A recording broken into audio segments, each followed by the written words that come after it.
All right.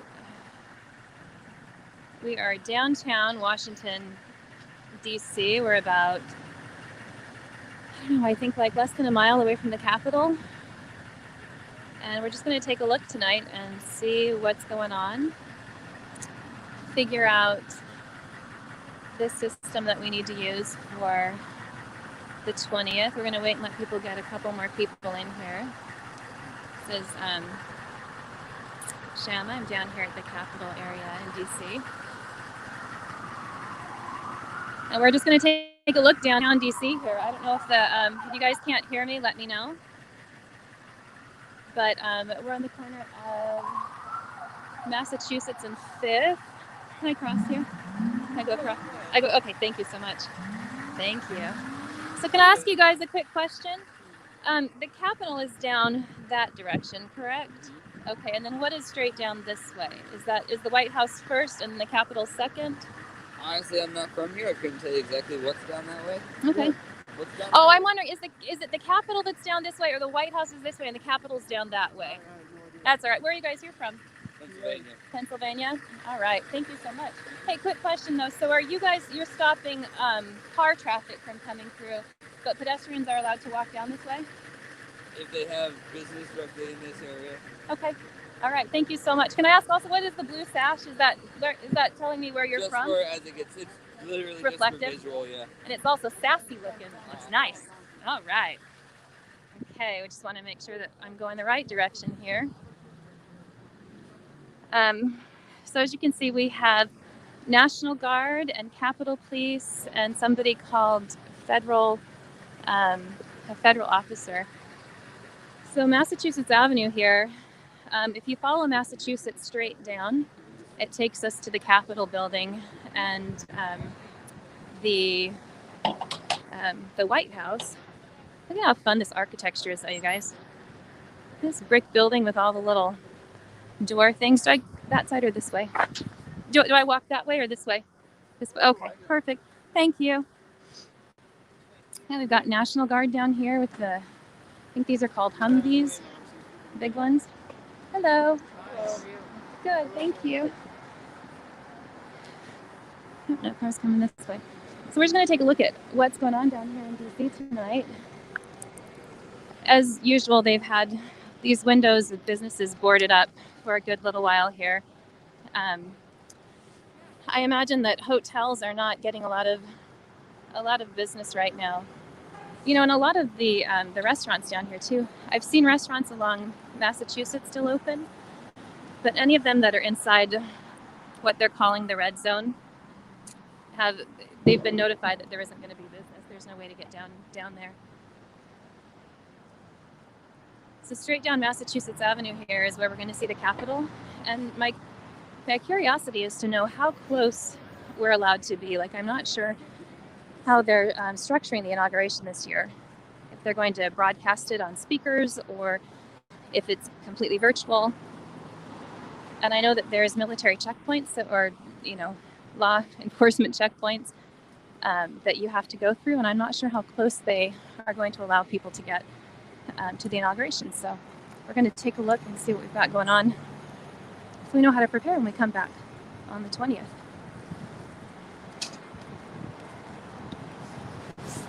So again, any entrance point along Massachusetts Avenue here has law enforcement presence to keep traffic from you have to have a reason to be down in the area.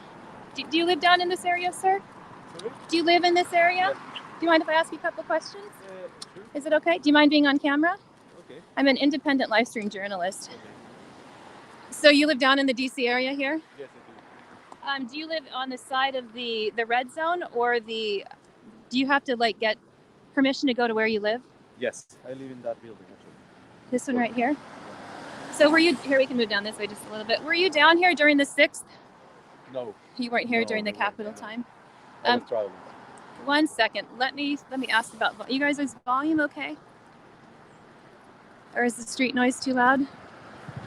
I'm just gonna have to get just a tiny bit close. Is that all right? Okay. Perfect. So you weren't down here during the 6th No, in the Capitol? I wasn't here. You weren't here? No, I was traveling. Well, it must have been difficult to watch that happen, knowing it's literally your backyard. Yes, it's over there. Yeah. No, I couldn't believe it actually. Yeah. But you know, I was following the news down there where I was, and yeah, it was incredible for me. Have you felt afraid being this close with everything that's coming down? You know, having like the whole entire world watching your backyard. I was afraid. Well, now, with the inauguration coming up, and you live. Sorry. Yeah, I don't know. It's weird. I feel that it's something is going on. You know, militaries and a lot of things here. Do you feel more comfortable with military here? Yeah, I think so. Do you? Yeah. Yeah. Yeah. Well, I see you've got a little one here. You're out walking around. Course. Yeah. Of course.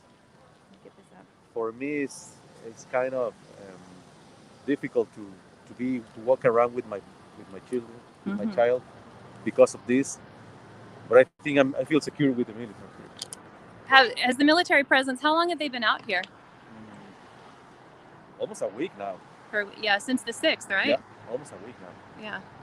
Before everything happened on the 6th, were you planning to go down and watch the inauguration and be down in the area? Yes. Yeah. Yes. Well, that's one of the perks of living right here, right? Yeah. I'm just going to plug this in really quick so they can hear you a little bit better. So you're saying with the police presence here, you feel more secure? Yeah, I feel more secure. Have you seen a lot of political unrest down here? Have you felt that intensity? Yeah, I felt the intensity when Biden won. Did you? Yeah, because this is a very Democrat city, and you can saw how everyone was celebrating, and that was, I know, for me was amazing. And also a couple of weeks when the demonstrations pro Trump happened here in DC, it was crazy because imagine all this building with all the people yelling them, shouting, like celebrating against them. It was weird, So they celebrated when Biden was the night of the election, when he was announced as. Yeah, everyone was celebrating here. Were they really? Yeah.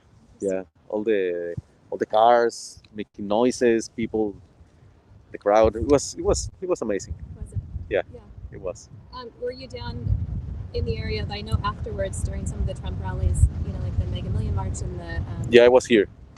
Actually, I was on the terrace. You were watching. I was looking on the street, and there was a lot of some problems in this corner with the police, and same people in this building, yelling against them, losers and all that stuff. I didn't like that, of course, but yeah, I was here on these demonstrations for Trump. So you saw. Did you hear about like fights and? Yeah. And some violence? Yeah, we saw fights there. Yeah. Mm-hmm. That's got to be uncomfortable knowing that it's happening right here. You want to go outside and walk around. Mm-hmm. Yeah, in downtown DC, where you're supposed to be. Down here for a while? Yeah, 10 years now. Oh, 10 years. 10 years. Oh, you're a veteran. Yeah. Well, and thank you so much for talking. No, thank you. Okay. You too, bye. Have fun with your. How old's your little one? 18 months. Oh, that's a fun. They're gonna. Is he a boy or girl? Sorry? Boy or girl? Boy. Boy. It's a boy. Franco. Franco? Yeah, Franco. Oh, well, you and Frank. What was your name? Renato. Renato. All right. Thank you so much for talking with me. I appreciate it. It's so beautiful down here. I don't know if you guys can. I'm trying an external mic situation, so I'm not sure. Hello. I'm not sure how if the sound is going good. So let me take a look. See here. Yeah, if I could get some response on sound, that would be great. So we're down here again on Massachusetts Avenue here in Washington, D.C. Oh, good. So we're good? Sounds good? Okay, perfect. I didn't know if the background street noise was going to be a little much. So we're going to see. Sorry, I'm going to get this fixed up. Yeah, so we're going to take a look around and see how things have been set up to prepare for the inauguration on Wednesday. I just spoke with a gentleman who lives down here in downtown DC, and he said he's lived down here for about 10 years. And he says he feels a lot safer with all of the police presence. Like I said, we've got police, we've got National Guard, we've got Capitol Police, which I'm not sure what the difference is, honestly, between them. But every single street corner down here Let's see. Yeah, every street corner down here has some level of law enforcement. I guess it's okay to jaywalk because there's no cars. I don't have to worry about it. So this is, yeah, 4th and H. And it looks like it's just local traffic coming through. And they're checking, they're checking everyone that comes in and out. I'm curious to know that we're going to come up. I'm going to see how far down the checkpoints go. We're here in front of the accountability office. I think I'm going to go down Massachusetts a little bit further because the Capitol is still down a bit, and I'm not sure if the White House comes first or the Capitol, but I'm reasonably certain it goes White House and then Capitol. I just want to make sure I'm heading. So if you'll see all of the law enforcement out here, we've got National Guard in from several different states. The last count that I heard was that we had 10,000 National Guard coming from all around. You'll see they've got whatever. I don't have any knowledge of like what weapons are, but heavy artillery. So they're taking safety very seriously. Which begs the question, if we have these kind of resources, where were they a week ago? Like, I know that these, they would have been out here to help and to protect and to keep things secure, but, what happened then? Hello. Ooh, scared me there. There's someone around the corner. Oh, that looks safe. It's on a skateboard in the middle of traffic. Yeah, so it's interesting. I'm seeing a collection of law enforcement. We've got FBI here. So there's FBI and Capitol Police, I think, and National Guard. And I'm curious to know, there's those bikes. I was using those bikes before.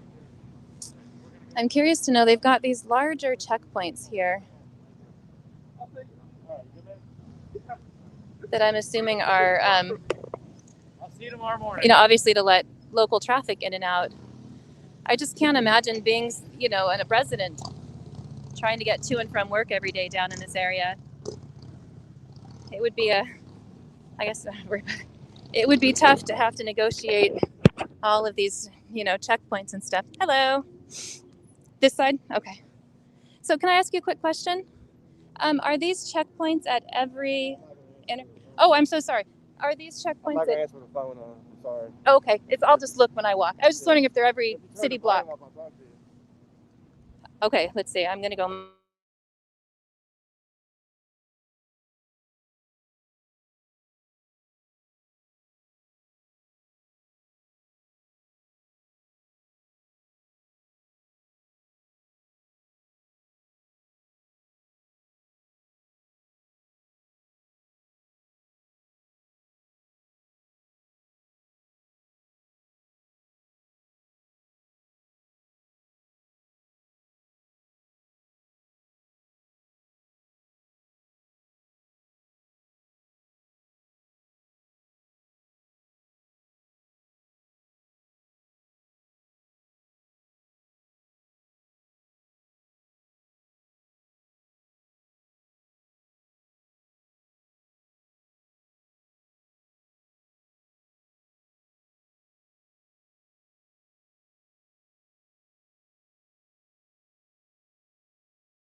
All right, guys. Sorry, I know the mic was off there for a little bit. I was talking to my new friend Keith, who is Secret Service. He actually was just kind of giving me the lowdown. He asked me to turn the mic off before he would talk with me, and I get that. You know, he's Secret Service. He's was telling us. You can see they're checking. You know, they're screening every car that comes in. So the only people that are allowed into this area are local business owners and you know, people that work here and people that live in this area. So I can't imagine having to go through this every time you want to get in and out of your residence. But yeah, it looks like they're doing it. It's pretty thorough. I'm surprised. I would wonder what credentials they want to see. So yeah, they're doing a pretty good check. Anyway, I was talking with the Secret Service agent over there, and I'll give you guys nothing he said was, obviously, he wouldn't say anything to me that isn't you know, classified or whatever, but I will share with you what he said as I walk along here. But as you can see, we've got the canine over here and a couple little canines coming up this way. Oh, I'm sorry, I'll point this direction. I was just seeing your puppy there is looking at these guys over here. No problem, thank you so much. Oh, look at what a good dog. Hey puppies. The canine, the police dog is trained very well. He didn't even pay attention. Anyway, so the Secret Service officer that I was speaking with gave me some tips on how to get the best vantage point for the inauguration. And he told me kind of what the heck is that thing, you guys? A big ball thing? Anyway, he gave me a lowdown on how the security is structured and kind of how the whole operation works. He told me that this Secret Service has they're kind of running the show down here right now. They're coordinating efforts with everyone. They're in charge of logistics. They've got National Guard coming in from Virginia, from Maryland, from all around. Sorry, there's some smell in the air here. I don't like that. But anyway, so they're coordinating all those efforts. And he told me that I asked him what his particular job was. And he told me that he's actually in like a special division out of Dallas. I didn't realize there was Secret Service placed all around the United States. We've got some FBI. This is Capital One Arena down this way. Getting the side eye from over there. I'm heading down to the checkpoint that's the closest to where we can be for the inauguration, because I'd like to know if my rig is okay. I want to make sure that I'm not. Hello. I want to make sure that I'm, that my tripod stand here isn't too big, and just really clarify what we're allowed to take in and not take in. Kind of get ready for it. Do you live in this area? I do not. No. You do not? Okay. Have you been down here today a lot? Yeah, I've been walking all around. You're just checking it out. You're coming down for the inauguration on Wednesday? I'm a writer, so I was writing a book. Do you mind being on camera? Is that all right with you? If you'd prefer not, I can turn it away from you. I would prefer not. No problem. Totally understand. Do you mind if I put my mic closer to you? Sure. Awesome. So you're a writer. That's interesting. What do you write? What did you say? I said, what do you write? Okay, I write books. So I've been writing, really mostly just this year has been my sort of COVID project. I've been trying to document this period in history. So I just sort of throw myself into a situation that looks like it might be historically relevant, and then I try to write down accurately what happened. Very nice. So Yeah. it's a nonfiction, kind of a historical account then. Yes. My angle is I interviewed a lot of people on their personal perspectives from having lived through it. Yeah. Well, you want to know what makes people tick. Yeah, I also kind of want like a sort of a counter narrative to whatever the official narrative is, because I think official narratives always miss something, no matter what they are. Yeah. So my goal is that somebody could read this book and kind of have a sense of what it felt like to actually be there, at least for the people who were there on a personal level. I love that. I love that because you're right. When you read about it from a historical perspective, it all depends on who wrote it and what they think about it, rather than the people that were there to say, this is what I felt, experienced, this was the mood of the situation. Right. Yeah. So are you putting it into a hardback book, or are you writing a series of essays? This is just self-published. It's going to be on Amazon. I'm going to try and get it out as soon as I can, but it'll probably be a few months. The first chapter is like my narrative of like my day. And then most of the rest of the book is just interviews with other people saying what they were doing that day. And then there's going to be some kind of conclusion at the end. What kind of events have you covered or interviewed from? From the day? Oh, I mean, are you staying with, I heard you say COVID. Are you covering that? Are you covering the 6th, the Capitol? This book, right, I mean, I was already gathering research for a book, or possibly a series of books about Donald Trump and the election and things like that. But I happened to be pretty well in the middle of events when they broke out on the 6th. So I was like, okay, well, this is a book right here. Yeah. So now I'm focusing on the 6th. I have other material that I may go back and make into other books later, which might be interesting, that kind of just examine the arc of both Trump and BLM. They were kind of on these similar arcs during this time period that sort of led up to this. But at the moment, I'm mostly just writing a book that's set entirely in that one day on the 6th. Well, there is a lot of information because what led up to it, what comes next. I was actually I work with a there's getting all in my mouth. Work with an independent media group called CJTV, and we were reporting that day. So I was down on the steps of the Capitol, and I mean, I just can't even, like what you see on the camera and hear in the microphone doesn't give you that sense of like when people start yelling charge and the crowd surges forward and you sorry, I just had sort of a funny idea. Do you mind if I start recording you? Then I would be interviewing you while you were interviewing me. Absolutely. Sure. And by the way, thanks for I wasn't sure if I was going to get through that checkpoint back over there, but since we were talking, I think they overlooked us for a minute there, so that was nice. Okay, so I'm coming with this in the middle of this. You are interviewing me, and I just decided to turn on the recorder while you were doing it. So Okay. go on. Do you want to give us your name, though, so we can keep an eye out for your book? Sure. Ben Hamilton. Ben Hamilton. Can I just point the camera at you, or you're not? I prefer not. I prefer. I'm Shanna Bartlett with CJTV Media. Okay, good. All right. So you were there and you heard people shout charge. You specifically remember hearing that?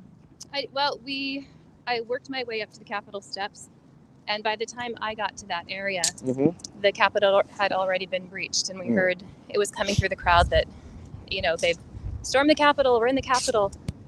So I worked my way up to the edge of the Capitol steps, and at that point I heard, there was different call.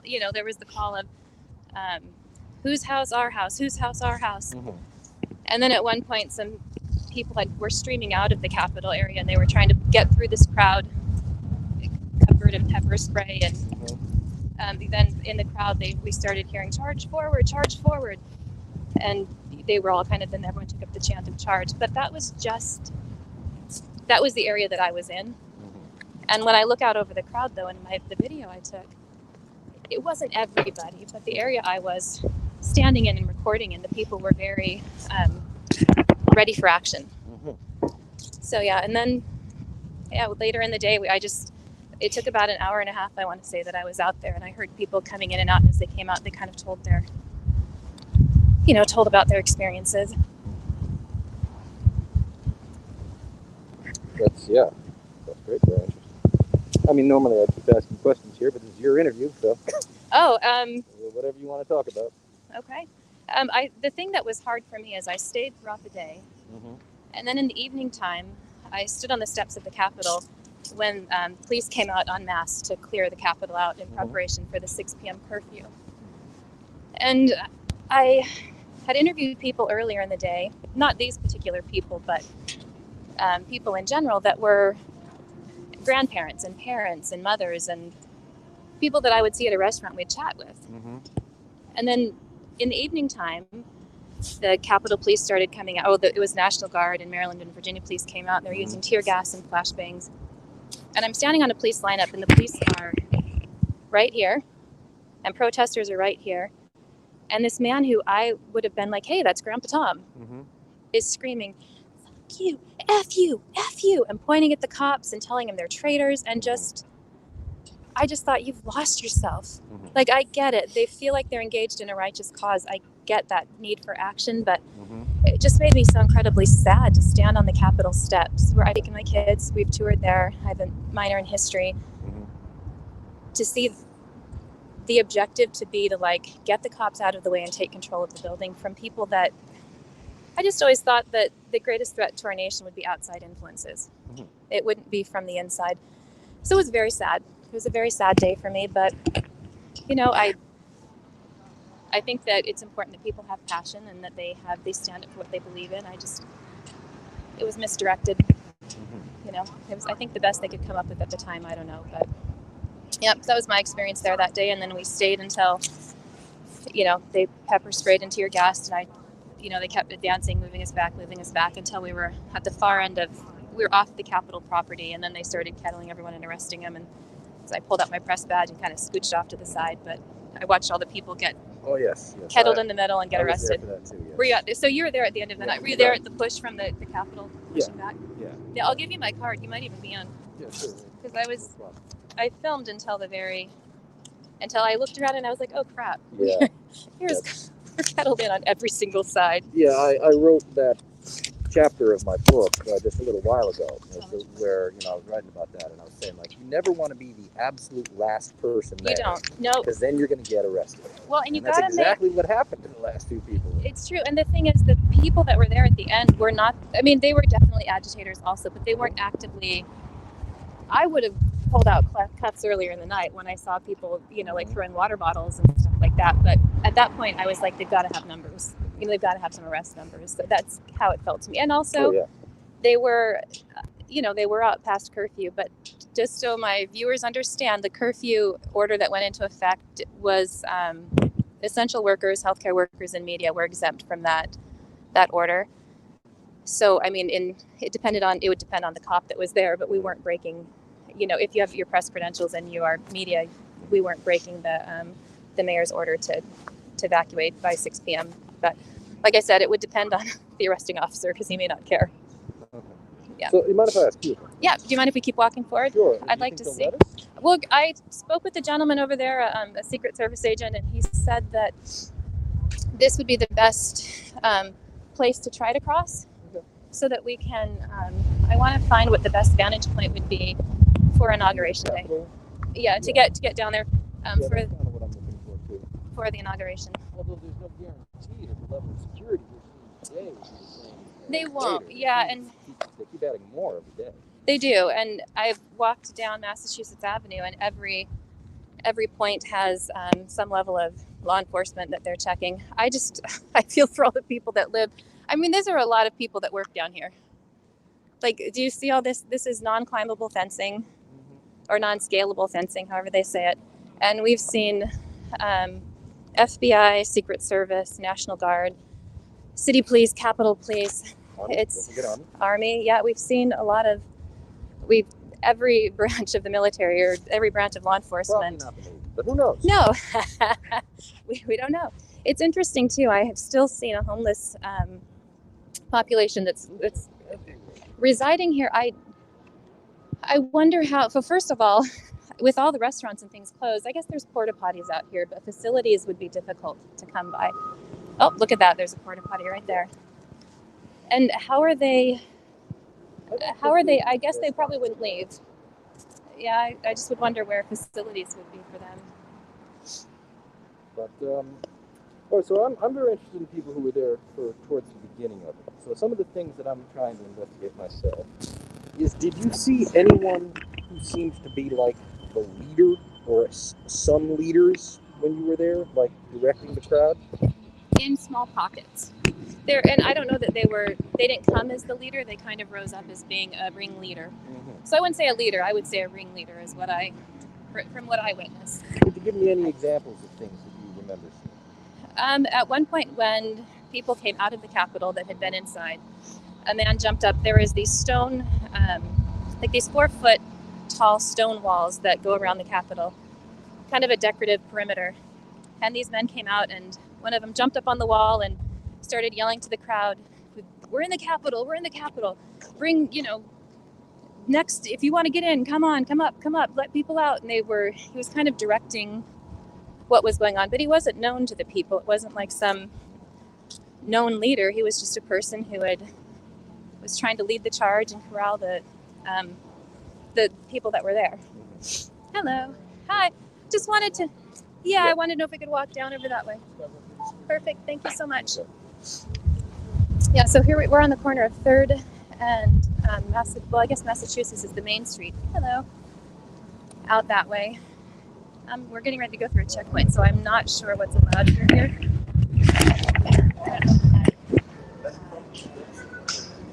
I'm not sure what is allowed through here. So is that a It's a tripod. do you have any press credentials? I do.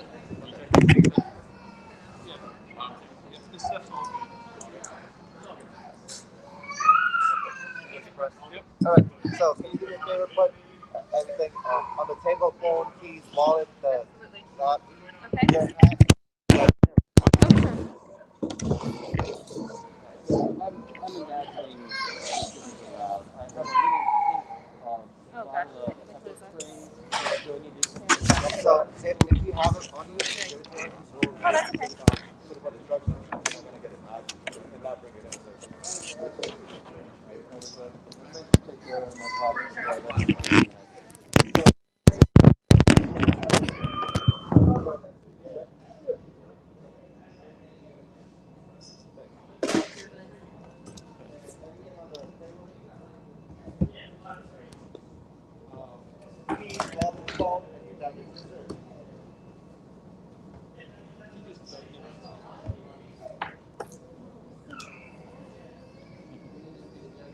No, it's a full technique.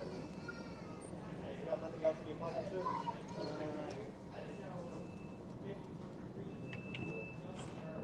Thank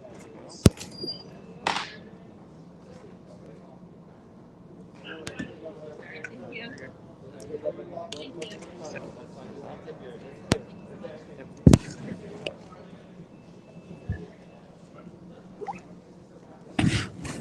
It's all good. Yep. So, sorry.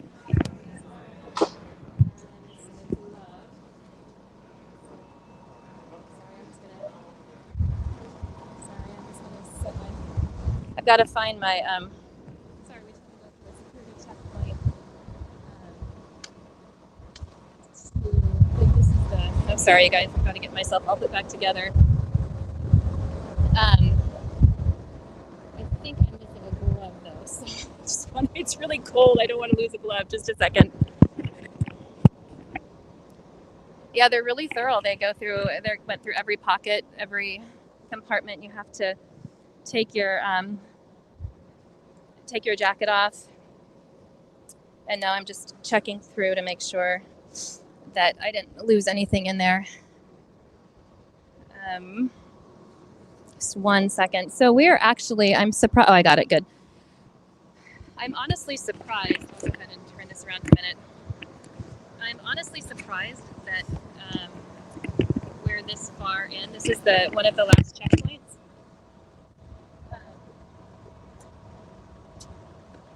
I'm sure there's another one, but I'm sure there's one more. But I'm trying to find the best route so that when CJ and I are down here on the 6th, we have a good spot to view the inauguration. I'm not sure how close they're going to let the public be. Flora Media. Ooh. Back on. Hi. But we wanted to kind of pregame the whole thing and get the best spot to be. So just a second, we're going to get all loaded up in here. I've got my friend over here again. What was your name again? Dan. Ben. Ben? Yeah. Okay. Sorry if you're just joining us. I'm here with Ben, who is an author writing a book about the events of the 6th. My glove is here.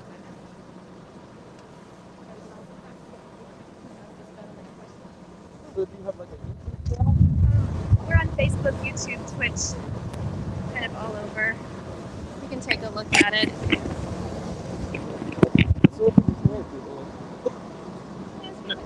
Yes, you may. I may or may not be able to answer it, No but problem. you I'm can ask. wondering if this would be the best route to take on the 20th if we want to, if press wants to come down to document the events. Man, that is an excellent question, and I'm definitely not the one to ask. I was gonna say your border patrol here, so I thought you'd know the good borders to get right?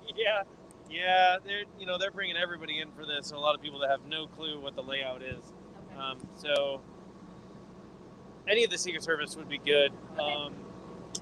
How far down? So I know this is like a level 2. There's another checkpoint, I'm assuming, down a little further? I don't think to get deeper in. Yeah, to get as close as we can. I think as close as you can go. You can go through to the right here, Okay. and that's about as close as you can go. I don't think there's any other gate that will get you in deeper. That's amazing. You see the huge fence. Okay, so is this down this way? Is that the Capitol straight ahead, or the White House and the Capitol's down further? Capitol. As soon as you get to the end of this building here, you'll see the Capitol on the left. Capitol's on the left, and then the White House is to the right or straight down? I don't know offhand. It's okay. I thought you're border patrol, but it's okay. I thought you'd know the edges, but that's all right. No. It's a big area. Okay, it is. And I can't give you a hard time because I've been down here 8,000 times, and I'm still wait, but because everything goes in a curve, nothing goes straight, and it's so odd. All right, thank you so much. Hey, you're welcome. Be safe. You too. Thank you. I guess I forgot to mention that there is also Border Patrol down here. They really have called in every branch of, I guess, except like Ben said, maybe the Navy's not here, but they really have called in every branch of law enforcement and military service that they can. They're not taking any chances with this. We were down here when President Trump was inaugurated, and it was a very different. I mean, obviously there's security for everything, but I'm sorry, guys, it's getting a little bit nippy out here, and apparently my dog thinks that my windshield is a chew toy because I don't have my windshield on my mic tonight because they chewed it up. Anyway, we're again coming to you live from the nation's capital. We're in downtown Washington, D.C., where we've just gone through several checkpoints of security. We're on I Street, right? I think we're on I Street right now. Typically, this is open to the public. I think the Eisenhower building is over 1 street, but we've got Massachusetts Avenue up that runs in a diagonal, and then each incremental block here has had some level of military screening. The one that we just went through was the most invasive, and I think that this is going to be the last checkpoint that we'll be allowed to go through. I think the next one's going to be a hard stop. Because the boundary that we just went through, this checkpoint that you can see the tent up here, they had metal detector screenings. We had to unpack all of our, I'm getting the eye, well, we're friends with him now, we're okay. We had to unpack our bags, pull everything out. It was only through press credentials that I was allowed to bring my tripod in, which it's maybe an 18-inch tripod. It's not even very large. According to the list that the FBI posted online, they're not allowing selfie sticks, backpacks over a certain amount. You're not allowed to bring in any metal water bottles or anything like that. No signage. In fact, they have it open to interpretation. It says that anything they deem unacceptable won't be allowed through without, either specifications. So this is 3rd Street. Okay, thank you. So this is 3rd and Constitution is where we're at right now. So if you'll remember correctly, there's our Capitol building. If you'll remember correctly, we're on the east side, right? I think we're on the east side of the Capitol right now. And this is where they pushed us off to, let me think. I think it was the other side, but the night of the 6th, I think this is the side where they pushed us back. No, it was the other side. This is where the Blue Rooster is. Yeah, this is Constitution Avenue. Hello. Push my mask up. Hi. And it looks like this is as far as the public is allowed to be. Hello.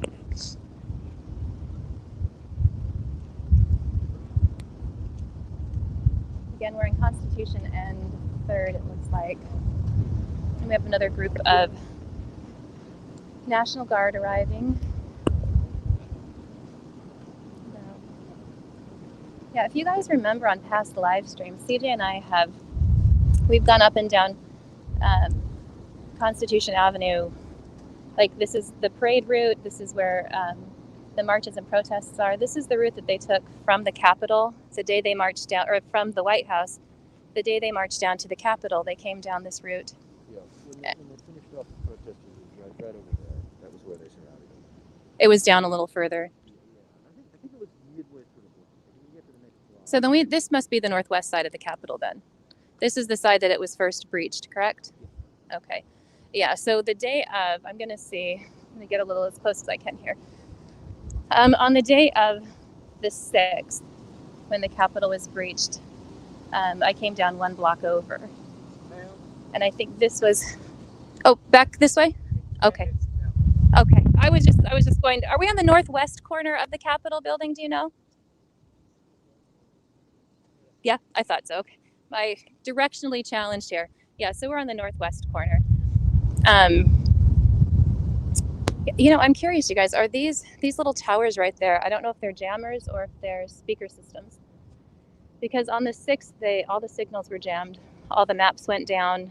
Our cell phones would go in and out. I think you guys remember that if you were there on the live stream. But anyway, yeah, so we're coming to you live from downtown Washington, D.C., standing outside the Capitol building. As you can see, it looks very different than it did the last time that we were broadcast. Well, the last time CJ and I were down here was, I think, December 12th. We were covering the mega march. Oh, her stroller's getting away from her there. Your buggy is getting away. No problem. Oh, so it looks like we are allowed to go into Constitution here. Yeah, the last time we were down here, this is where CJ and I rode our bikes, and it was right there by those porta potties that we rode our little electric bikes and hung out.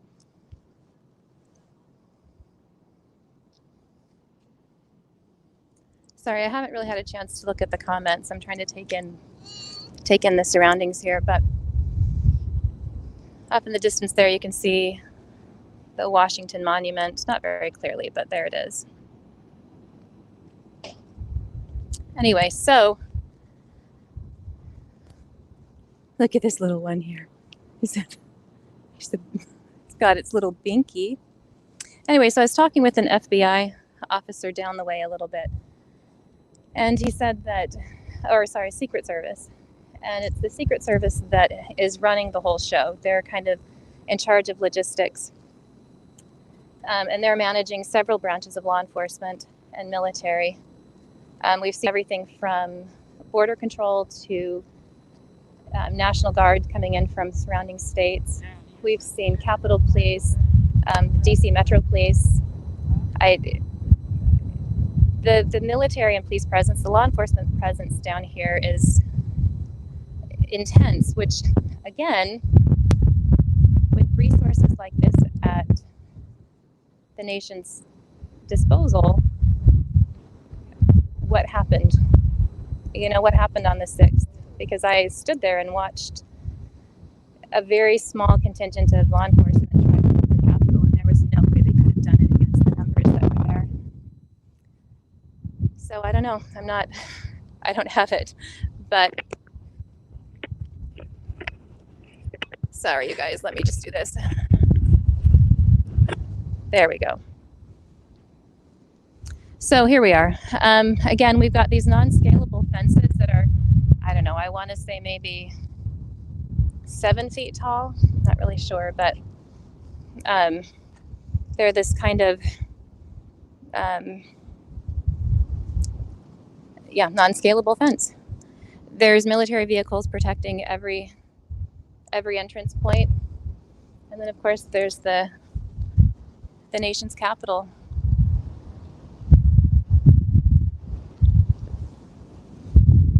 The last estimate I heard of National Guard that's come to the area is 10,000 troops, but that could change. Is that what 15,000? Right now.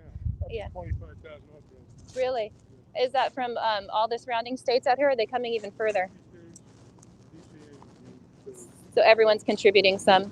Yeah. And you got, you know, 4,000 of this is very capital because that's what it's showing. There's no way. I would say no way, but it's going to be very difficult to. Yeah. I mean, I just walked from all the way around. I can't hear. Can I come a little closer to you? Is that all right? What's that? I'm sorry. So you said you walked all around where? Yeah, I walked all the way around the Capitol. I'm heading back to the White House and head out. How far down is the White House from here? It's about 2 miles, but you gotta really. It takes a lot. Normally, you just walk down Pennsylvania Avenue, but I'm gonna have to jog back and go through some security checkpoints. And you know, weave my way around. Are you with somebody? Or? I'm independent journalist with CJTV. Okay. Oh, so you're from where are you I'm from Military Times, but I can't. This no. is a Pentagon press pass. Yeah, I'm not gonna. Won't show that then. Yeah. So are you down here? Were you down here on the 6th also covering events? No, I was not. I was actually in my office because I'm actually an editor. Hold on a second, let me get some video here. Okay, good. So I'm not sure. These might have been the National Guard that just came in. But according to the gentleman I spoke to here, that's with Military Times, which is a publication done for the Army, he's saying 15 to 20,000 National Guard units have been authorized to come here and protect DC, and another contingent of National Guard has been authorized to go protect different capitals around the United States. So,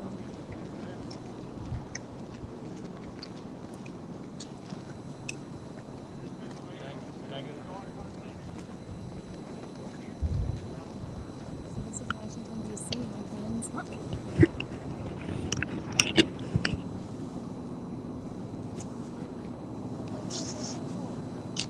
I spoke with the National Guard member earlier, and he said that he was from, did he say Virginia? Either way, they're coming from all over the place. You can see up here in this office window, you probably can't see it, but there's a couple of cameras trained on the Capitol building, just keeping their eye on stuff. Yeah, I think that you're probably correct in that the nation's capital is pretty well secured. I can't imagine. I don't know. I would never say never, But it looks like there's a lot of troops out here. Law enforcement. There's the capitals around the nation are having more. I've heard that too. Well, the FBI put out the information that there was, there are things that were kind of in the works down, around the capitals in the United States today. It was supposed to be a potential pop-off time, leading up to the inauguration. So this originally was going to be this year, but I've been all over DC.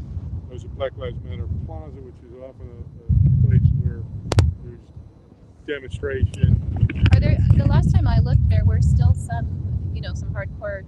They must have been really dedicated because there was a small contingent of people. There's always a small contingent of people. It's very small. I don't see any. I didn't see any, counter protests. I didn't see anything violent. No, there's nothing burning. Nothing. So are there yelling. still people over at Black Lives Square tonight? Yeah. Or they just stay there consistently? I wonder how they're allowed to, just occupy that space. There's always a peaceful protest. You get a right to do that. Yes, you're right. I think we're going to take a walk down and see so I'm not really sure how the inauguration is going to work.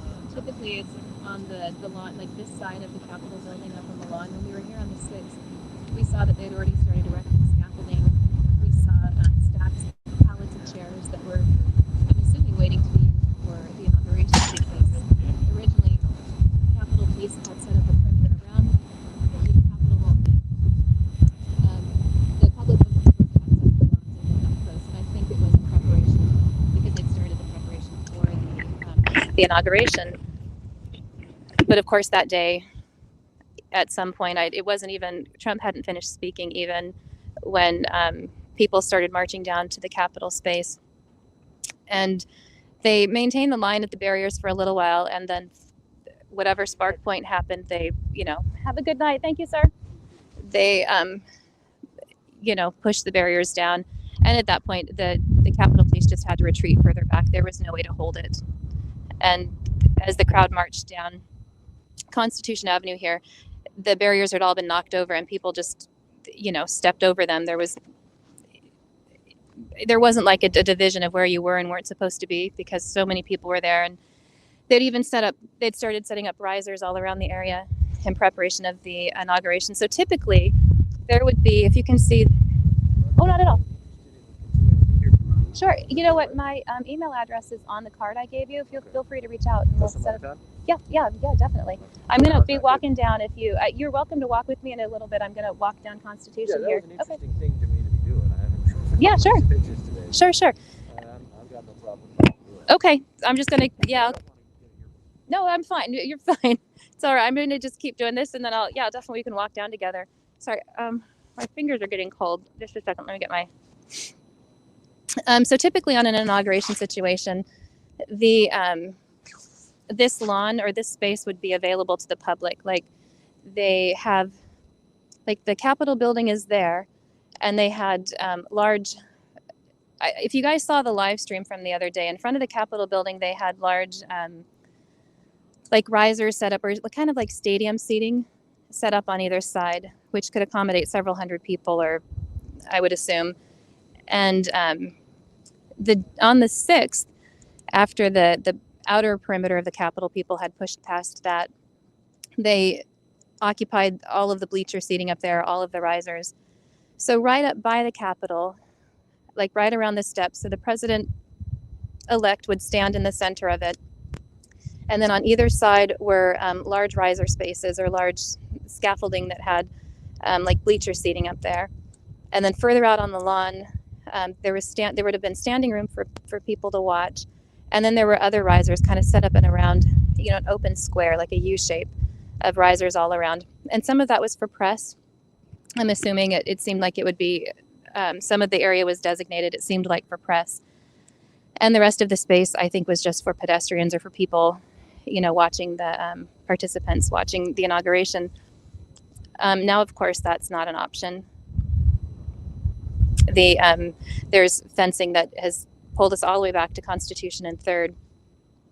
So, and that I'm only guessing on the inauguration setup. That's just my interpretation of how things were put together. But that, without verifying it, that's what I had. That was my understanding from talking to other people and from looking at it here. But yeah, it's a very different situation now. There's not going to be any pedestrian access other than this. I think this is as close as anyone can be. And I'm not sure if these are loudspeakers up here so that the inaugural address can be heard for people listening, or if it's going to be all virtual. So if somebody knows that, let me get these comments back up and running here. I accidentally turned comments off, so I'm so sorry if people have been trying to say stuff and I haven't seen it, but comments are back up again. Thank you for the donation, Op12 on YouTube. I appreciate that. Well, we appreciate it with CJTV. I'm CJ's sister and partner in CJTV. He's typically our field reporter, but he happens to be in Las Vegas right now doing amazing work down there with a group called For the People, By the People. They distributed a massive amount of donations yesterday to the homeless community down there. And just spent some time, being somewhere else for a little bit. He will be back out here on the 20th covering the inauguration. We'll both be out here in the field. It's going to take a village. But I imagine this is going to be packed with people. We'll probably be lucky to get any standing room space. I'm going to ask them, though, if those are speakers up there, because I'm really not sure. Can I ask you guys a quick question? Are these loudspeakers up here? Do you know? Yeah, I'm wondering, during the inauguration, do you know if the inaugural address is going to be like broadcast for people to hear, or is it all virtual? No, help it. You don't know? Sorry, so you wouldn't know if those are speakers or like, nope. Yeah, thank you. Thanks. Where are you guys here from? Are you guys Maryland or Virginia? Okay. I was going to say, yeah, I'm from Maryland. I was like, good job, guys, but welcome from Virginia. Yeah, so I actually don't know if the inauguration is going to be broadcast to the public out here. I'm not sure. So if someone in the comments knows that information, that would be great. But anyway, so as far as my understanding, the maps online I've seen, this perimeter is set up here from 3rd and Constitution all the way down to extend a block out from the Capitol on the other side, and then it goes the same direction. There's a large perimeter set up. So there's a perimeter on this side and then all the way on that side. So the corner of the Capitol that you're looking at right now is the northwest corner. And this was the side that you've seen where the windows were broken in and the doors were broken in. This is the breach point from what I saw. Some of the videos I've seen online paint a different picture of people being let into the Capitol, like in a really civilized kind of, the gates were kind of open for them, but that was on the other side of the Capitol, not this side. It was on the east side of the Capitol building from what I've seen online. So, what's that? Yeah, absolutely. Yes, sir. That I've been trying to investigate also. Sure, I'm talking with a gentleman I met down here who is writing a book. He's an author who's writing a book on the events on the 6th down here at the Capitol. And I saw some of the videos you're talking about, but there was one in particular that did take place on the side of this, back when the crowd was still working their way up the stairs, in which one police officer tapped another one on the back, and then both of them walked back, and then the crowd kind of surged forward. See, have you seen that? It's confusing. The series of events is confusing because, and I hate to speculate because we have a lot of, I'm sure all of you have your own speculations, I know, but I would not be surprised if they said, oh, us? Yes, sir.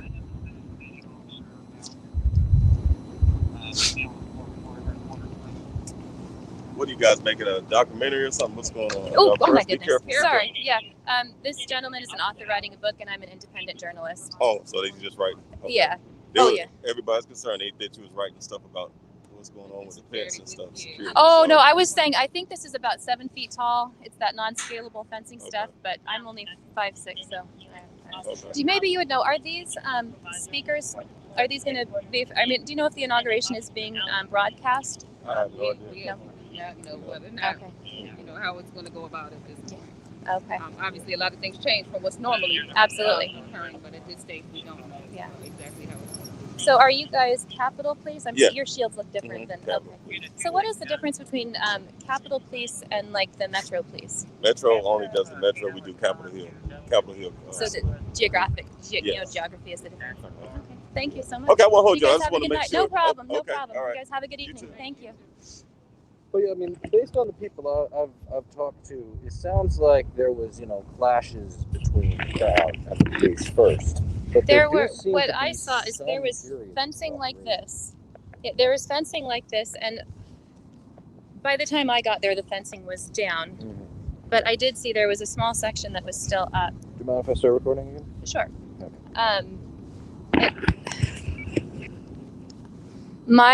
My thought, and I only from putting videos together, is that perhaps they realized that there was no way to hold the line, and they would be in more danger by trying to hold the line than letting people go. It's like when you put so much resistance and force, the crowd escalates it. Like we saw that in CJ, who's CJTV, has covered protests all over the nation. Oh, so you're not CJ? I'm his sister, and we're partners in CJTV. I'm not typically the field reporter. I do all the back end stuff, but I live outside of DC. So I've been in the field with him quite a lot, but he's normally I hold the camera, he does the journalism, he does the interviews. But what was I saying? Well, I hear what you're saying. Like maybe the police, because it sounds like from what I've heard, the police basically like ran out of everything. They were like out of tear gas and things like that. And I don't know that I would. I guess it would depend on what they had on hand, but it didn't seem to me that there was. I was back. I wasn't there at the initial splash point, but that could be. It didn't seem as excessive as it could have been if they were using everything they had.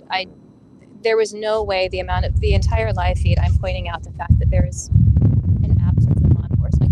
we've covered every protest down here, and law enforcement is prevalent. There's always National Guard. There's always Capitol Police. There's Metro. Like there's always a large police presence, and even with that large presence, they often have a hard time keeping the peace. You know, we've still done fights. So I don't know that I think it would have been worse for them if they would have tried to hold the line, because the crowd was overwhelming in numbers. Yeah. However that may be, it is interesting to know exactly what did happen.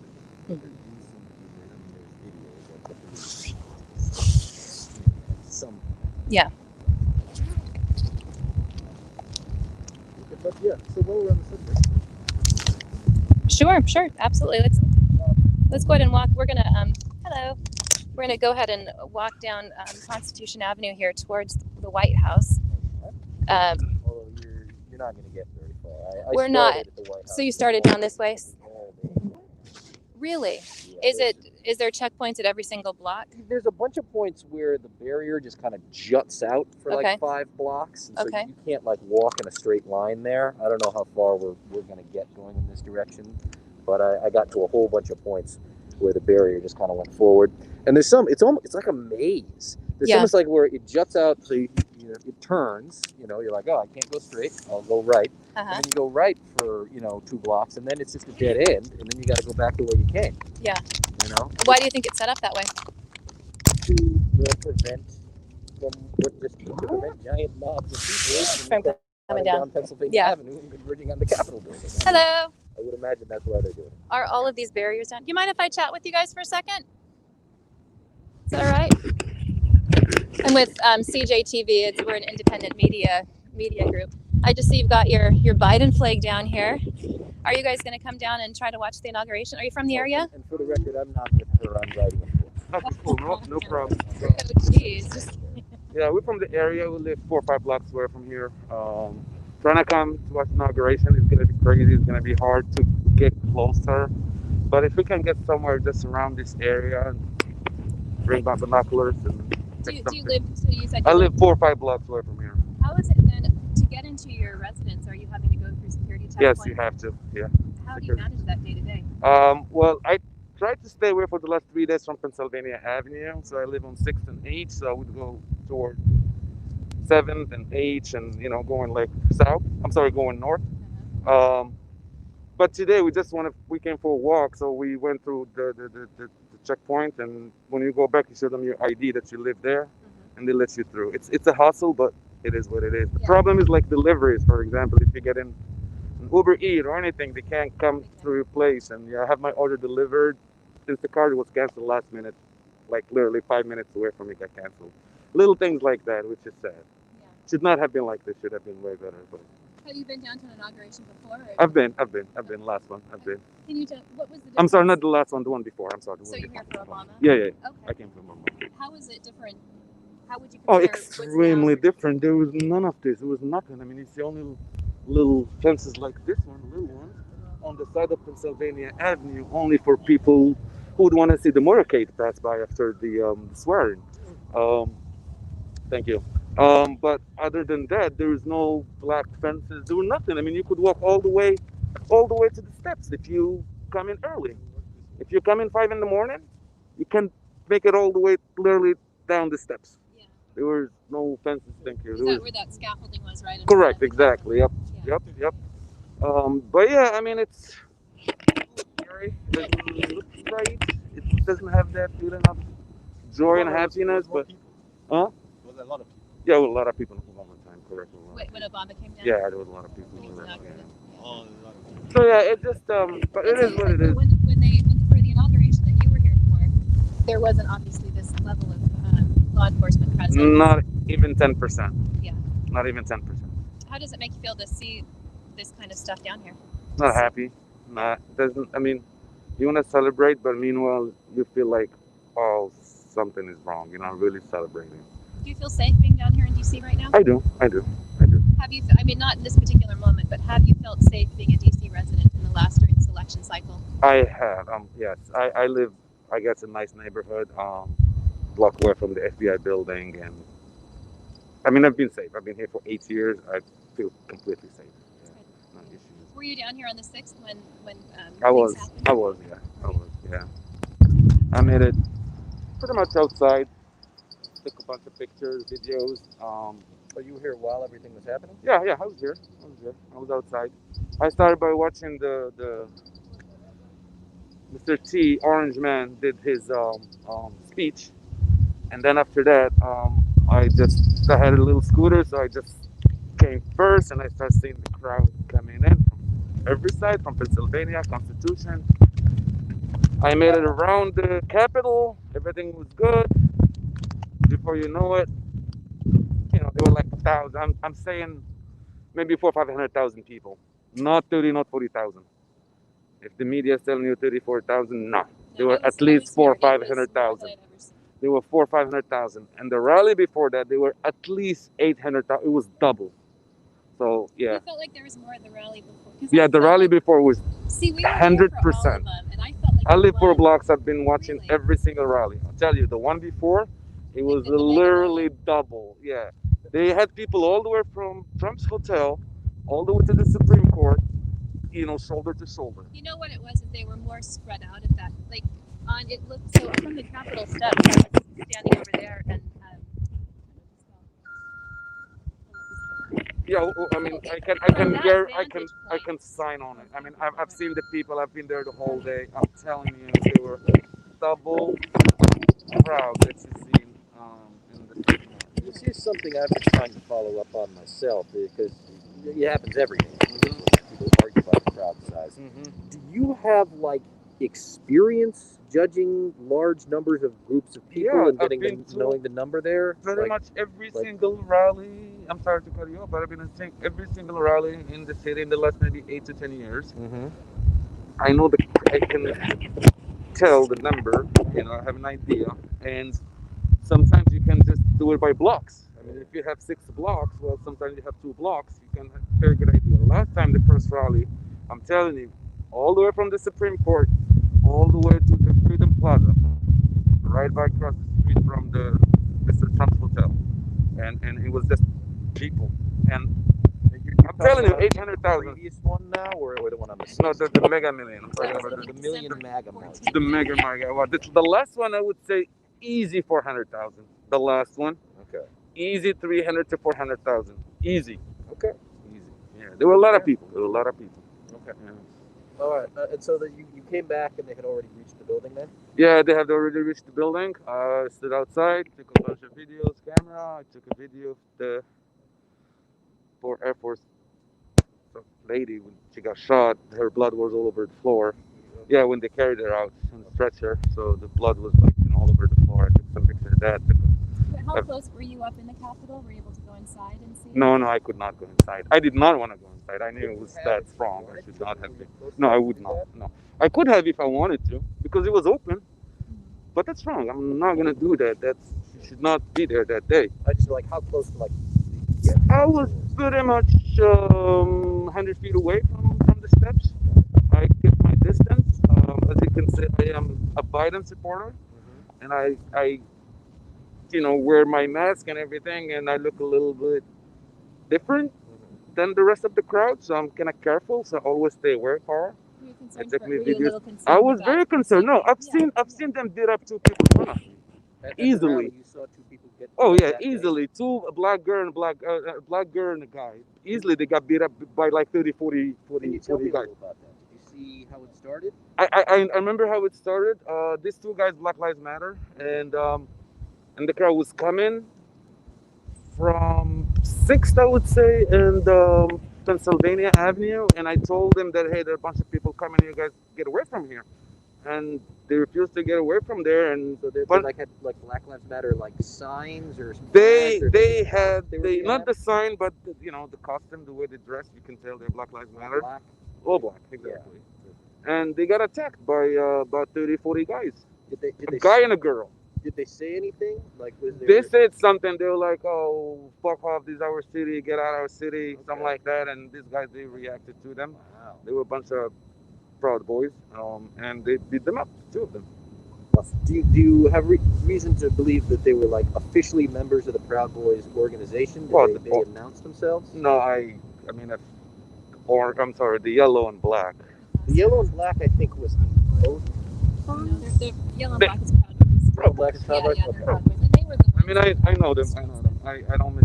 I just like to. There's cars coming. Yeah. I just like to We're not flag slowing down things either. that other people might. No, I dispute totally later understand, and but, know you know, how- I mean, how proven they but are. But okay. To me, it's the same crowd, But same most- thing. most- It's the most same. likely. Yeah, but to me, it's the same people doing something bad, attacking people, and you know, and being so losers. I guess that's about it. And this messing up the whole country. We should have been celebrating today and all this week. And look at it. Look at this. It's like green zone right now. It's Can I sad. ask you a question about? I'm sorry, about the 6th again. I'm trying to compare my experience with what other, because I was on this side of the Capitol also. It That felt was to me. happening over there. You're I'll show you some pictures He at was the my end. contact. I'll show you some pictures at the end. You know, I was right there. And I forwarded a lot of videos and pictures to the FBI too. Because I was right there taking the pictures of, like everybody else, you know. As I said, if it's wrong, it's wrong. Did you feel like there was a rally call that? Did you feel like there was a? I'll tell you exactly what happened. My humble opinion. Yeah. We've had Proud Boys, we've had Trump rallies before. They don't do no damage to the city. They will rally, they will shout, they will get a little drunk, a little rowdy. At night they might beat up one guy or two, but they don't do crazy stuff. They don't break up things. They don't do crazy stuff. Well, on the other hand, Democrats, the Democrats, Black Lives Matter, Democrats rally, sometimes they go out of hand, right? So what I believe, the city assumed that nothing's gonna happen. They're gonna just come to the step, they're gonna shout a little bit, and because you can't tell me that you're not gonna, knowing that there is some crazy stuff's gonna happen, you're not gonna secure the capital. I mean, that's to me it makes no sense. So what I thought, they thought that, oh, they have never done anything crazy. They get a little rowdy, screaming, yelling, that's about it. They're not gonna do something beyond that. That's why I did not see the army. This is my humble opinion. What happened? I'm gonna tell you, about 60% of the people, they did not go inside. I've seen people, they were saying, like, oh, we shouldn't go You inside. think it was That's wrong. as much as 40% Yes. of people did go inside? Oh, That no, many? not managed to go, but wanted to go inside. 40% wanted to go inside to stop the steal, supposedly. But I would say 60%, they clearly, I mean, I've heard people saying, it's wrong, we shouldn't be there, oh my God, there's cameras. I mean, people were, concerned, that was wrong. And I've heard people also, as soon as Trump finished his speech, they flipped on Mike Pence like I've never seen that ever. I was standing right there. I'll show you pictures, guys. I was in both places. So, I mean, literally, as soon as he said something about Pence, they were like, "Oh, he's traitor! Let's go get him! Let's go get him!" And started right there. That's, I think, what got it going. And I said I have a little scooter, so I usually go first. So I start going first. I start seeing little people. As I got up here, that's when I realized there was, I would say, about 10% they had an idea, or maybe 5% that they want to storm the Capitol. Because you see a cluster of about 100 guys, 60, 40, 30 spread out all around the Capitol. And they always had like one guy in the center. They always like gonna talk to him, and then they will just move like a military style move. And they will move a little bit, then they will stop, and then they will like almost talk and coordinate, and they keep going. After somebody take picture of those people, they were right there. They were proud boys with the signs and all. Right there. And because when literally Trump hasn't even finished his speech, it was like literally like 35 minutes into it. So there were a lot of people here, and you can tell that there was something going on, but not everybody is aware of the situation. So this seems to be coordinated. Yes. Did you notice them using radios? Yes, I've seen. Yeah, they're using talkie-walkie. They're using the real talkie-walkie. They're using iPhone app talkie-walkie. Yeah, I've seen that. Yeah, you couldn't use the phone at that time in this area. The phone was impossible to use, but they had. So these people who seemed to be the leaders, could you describe them? Did they have any particular items of clothing or anything in common with each other? No, they were pretty much all kind of looking the same. I couldn't distinguish between. I mean, they all had. For some of them, they had a lot of red, a lot of American flags, a lot of the MAGA hats. Some of them they had the construction uniforms. Some of them they had military style. I mean, you can tell it's just with a lot of MAGA hats and MAGA stuff. So that's how I can.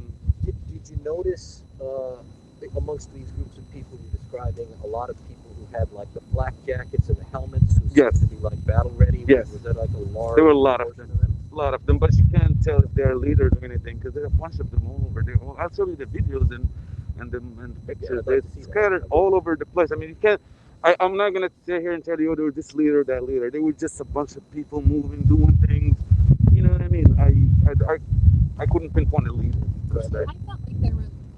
I was telling him I didn't feel like there was a coordinated movement. To me, it felt more disjointed than that. Like people would, instead of being a leader, I think someone would kind of be a ringleader, but not like a leader. There were definitely coordinated groups. I saw the same thing with the radios. That's for sure. But it was in a small scale. Yeah, I think they were broken up into pockets. Yeah, that's what I said. When they came in here, there were a cluster of people like didn't make some new like 60 over there, 40 over there, 100 over there, and 30 over there. And I just said they had a lot of backpacks and they had the flags and they had a lot of whatever stuff.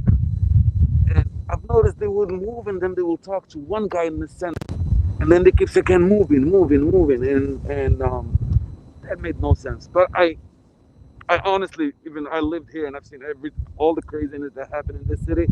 I did not think they will breach the Capitol. So what I'm saying, they were, I would say, about 20% that they wanted and went in.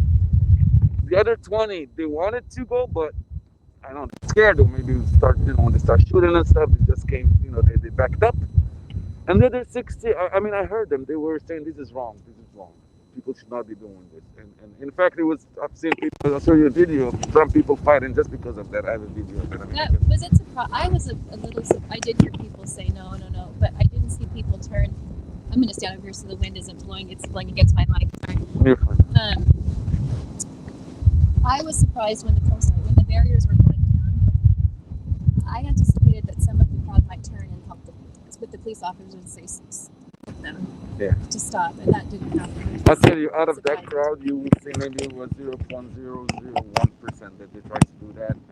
And I mean, if you look at some videos, actually people, one or two, they turn like, oh, stop. But every one person, there's like 200 trying to kill the officers. Yeah, it was a mayhem. It was a mess. So here's a couple of details I've been trying to follow up on. I've had a number of people tell me that people seem to show up with bottles of milk made, like in anticipation that people were going to get pepper sprayed. And people like knew how to do it. Did you witness people like that? Hell yeah. Did those seem to be the same people you were describing earlier who were like coordinating the actions before? Correct. They had also like emergency people. Like I'll show you. I have a video of a guy trying to help somebody who got made, and he start assisting him. Usually they will do milk or some water or whatever. But yeah, they had people. That's their job. They had the Red Cross sign with the helmet and backpack, and they were there. To me, they were prepared.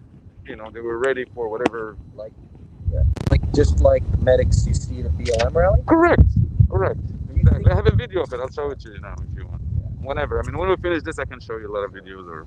All right. So then here's just an obviously leading question, but I want to ask this because it's something that is sort of floating around there. Do you think these were literally the same medics that are sometimes at BLM rallies? No, they were not. I know. I've been to every single BLM rally, and I've been to every single Trump rally, and the diversity, sir, is not there to tell this is Black Lives Matter people, or I mean, these guys are dead. I know Black Lives Matter. Would you pull a distinction between Black Lives Matter and people that identify as Antifa? I can tell if I see them in the street. I can tell. Antifa, they will have a lot of gear, black uniform, almost military style. Not military, but close to military. But they gear up, exactly. They gear up. They have the goggles, they have the helmets, and you can tell that they spend good money buying their gear. Black Lives Matter, they're gonna pack a mask like this, something like that, and wearing a t-shirt black and a black pants, and that's Black Lives Matter. You can literally tell as soon as you see them walk by you. That's my humble opinion being here. So since we're on this subject now, just continuing on like investigating something that other people might ask. Mhm.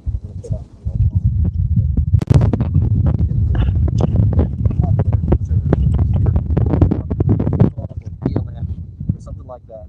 People who were well schooled in going to protests and fighting with police came to this rally to deliberately like exacerbate tensions. Did you see anything that lead you to believe that might have? Yes, some of it is true. A fact. Yes, they were. What did you see? I mean, I'm not gonna tell you I've seen somebody doing something inside the Capitol because I did not go inside the Capitol. But what I can tell you that from outside, I've been to Trump's rallies, maybe all of them. I know the crowd, and I know the frequency of me seeing somebody who doesn't belong. It has maybe every an hour you're gonna see one person or two that you know they don't belong, but still they have the MAGA hat and everything. I'm like, okay, those are exceptions. But that day, I've seen some people that I know they don't belong to the rally because they're not. I know they're not MAGA people. I know for sure they're not MAGA people, and those are, you know, some of them, as I said, they were educators for sure. I know For it's sure. hard and I'm putting you on the spot, but No, can no, you it's think fine, of any man. specific reason that I could give to my readers why they would believe these people were not MAGA? It's just the way that they move when the way that they act, the way they move when there's Black Lives Matter riots or something like that. They sometimes the way they talk, for example, like I don't know, they just shout certain words, certain things that will, start fights or start problems or start something. I mean, but let me just, to be clear, I'm not being in the spot or anything. I can tell you exactly what I've seen. But the number was so small comparing. If I can tell you, maybe I've seen 10 people that they don't belong to me. These guys are Black Lives Matter and Antifa. Maybe 10. And I was there here for at least 5 hours. I was here the whole time. I mean, from morning till later on, whatever. Not here 5 hours, but here I was going to be up 3 hours. But I was by the White House first hour in the morning.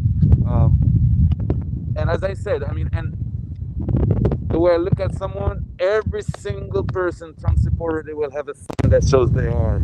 When you see me, I don't have anything at that time, you can tell. So I know people, they're like me, they're not Trump supporter, but they're there to document or take pictures or witness or do whatever.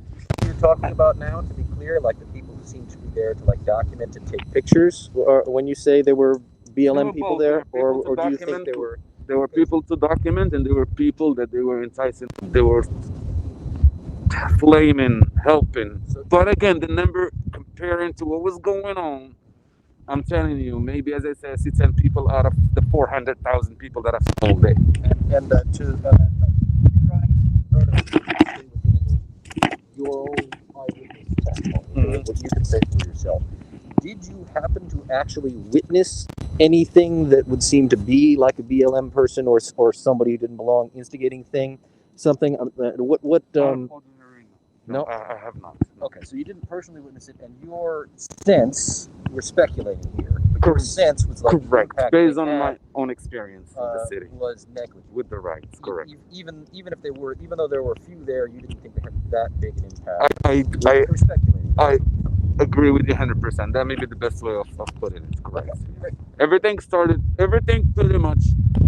If you had to ask me who did it, I'd clearly tell you 40% of the Trump supporter, and maybe 0.00001% Black Lives Matter and Antifa. I mean, the number is I mean, you can't. I mean, it's negligent. I mean, okay. Oh, so random question. Yes, sir. I was there when I was just going in. I saw somebody shooting off a flare, like a plane signal flare. Yeah. And I've talked to a couple of people. There's a couple of conspiracy theories about that flare. Did you happen to witness that? I did not. Okay. I saw it online. I saw it on Twitter, but I did not witness that. I just asked. What time of day was that? What do you know the time frame on that? Well, that was happening. Everything started from 2:15ish until like 4:30 was just. No, I meant the flare that you're talking about. Right at the beginning, if you know that, right when they were trying to storm the. No, I don't think so. Okay. Well, there were a bunch of. There's definitely more. Yeah, I mean, at the front here, when I came in from the back and I came to the front, I was here for like an hour, and then they start throw. I mean, the cops start throwing flames, but the people will take those flames and throw them back. That's how they start pushing them out of this area. And then when I knew it's got a little bit too crazy, so I just left. Were you getting that tear gas? No, I left right did, when yeah. as soon as I saw I'm always 100 feet away from the action. I have rules, gotta stay away, because I can. I mean, as I said, I don't really belong, so I wanna. I'm careful because I'm. You know, I gotta don't. toe that line. You don't I wanna have get to. thrown I in have tracks, to. yeah. I have to. I have to. Were So you nervous being out there as a Biden supporter? I was. I was. Were I you was very cross nervous. yourself? I was very nervous that someone, I mean, will like, I don't know, pick up something or yeah. I was nervous. I'm not gonna lie. I was extremely nervous because I've seen what they have done. I mean, they will just walk up to you, film, and they will just snap your your phone, and then like they will curse you as fake news, and you know what I mean. Even though maybe you just have this little camera, and they're like, "Oh, you fake news," and they will. I've seen them pass by. They were like a crowd. Huh? I've seen the one before, the Mega Million. Yes, 100%. They will slap in front of other people's hand, and guess what? And as soon as you react, somebody else from that crowd, they were like 5, 6. They will walk on the side. One guy punched that guy, the journalist, poor guy, and by the time he's like reacting, a third guy just grabbed him on the side, and the two guys just disappeared. The first guy who smashed the phone, and the second guy who hit him. So third guy came by, and the chick was like, "Oh, stop, no, no, no!" And the next thing, those guys just disappeared in the crowd, and they were doing that. So I was gonna. Who was doing that? Proud Boys. Proud Boys. You see, the crowd will always walk, and they will have Proud Boys on the side, and they always say, "We're here to protect you," but they will start shit. You know, to be fair though, I mean, not to be fair, but from our experiences, as independent journalists and independent media, we've been ejected out of Black Lives Matter Square. We've been approached by people that identify as Antifa. I agree. I've seen that on my own hand. I've seen that too. Look, there is I guess they both do counterpoint. both. I Both. witnessed that myself. Yes, both. On election night, the BLM protesters being extremely aggressive. Yeah. To journalists. I mean, there was one point where there was one guy like getting beaten up, and I started filming him.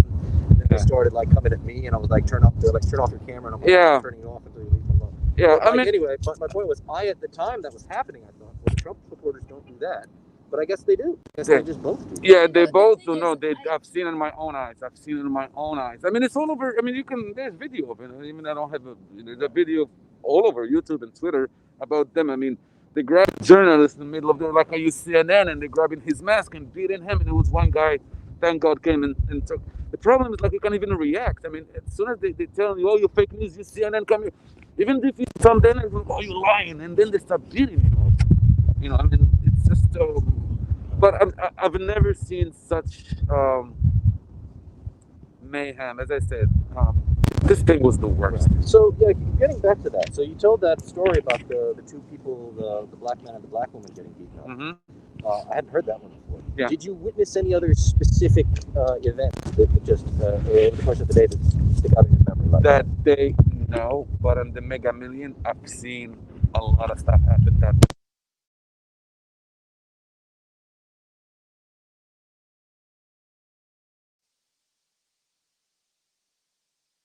Matter sign by the White House, and I've seen them beat up people that night. This is the Mega Million. They were here the whole day. Right. They got drunk at night, and around 9 p.m. they went out, and there were like thousands of them. I would say 2,000-3,000, and they were just roaming the city. I was video there that night. I looked around. Well, let me show you a video of them breaking those signs. I believe you. It's just so interesting how you can have such different experiences when you're in the same place. Well, it's Sorry, Kofi.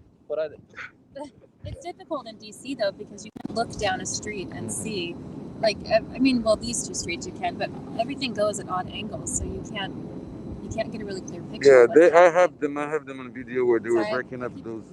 My comments are saying it's hard to hear when the wind comes. Yeah, okay, sorry about that. I'm trying to shield this mic and get a little closer. I have so many videos here, but I just want to get you when they were tearing up the sign of Black Lives Matter.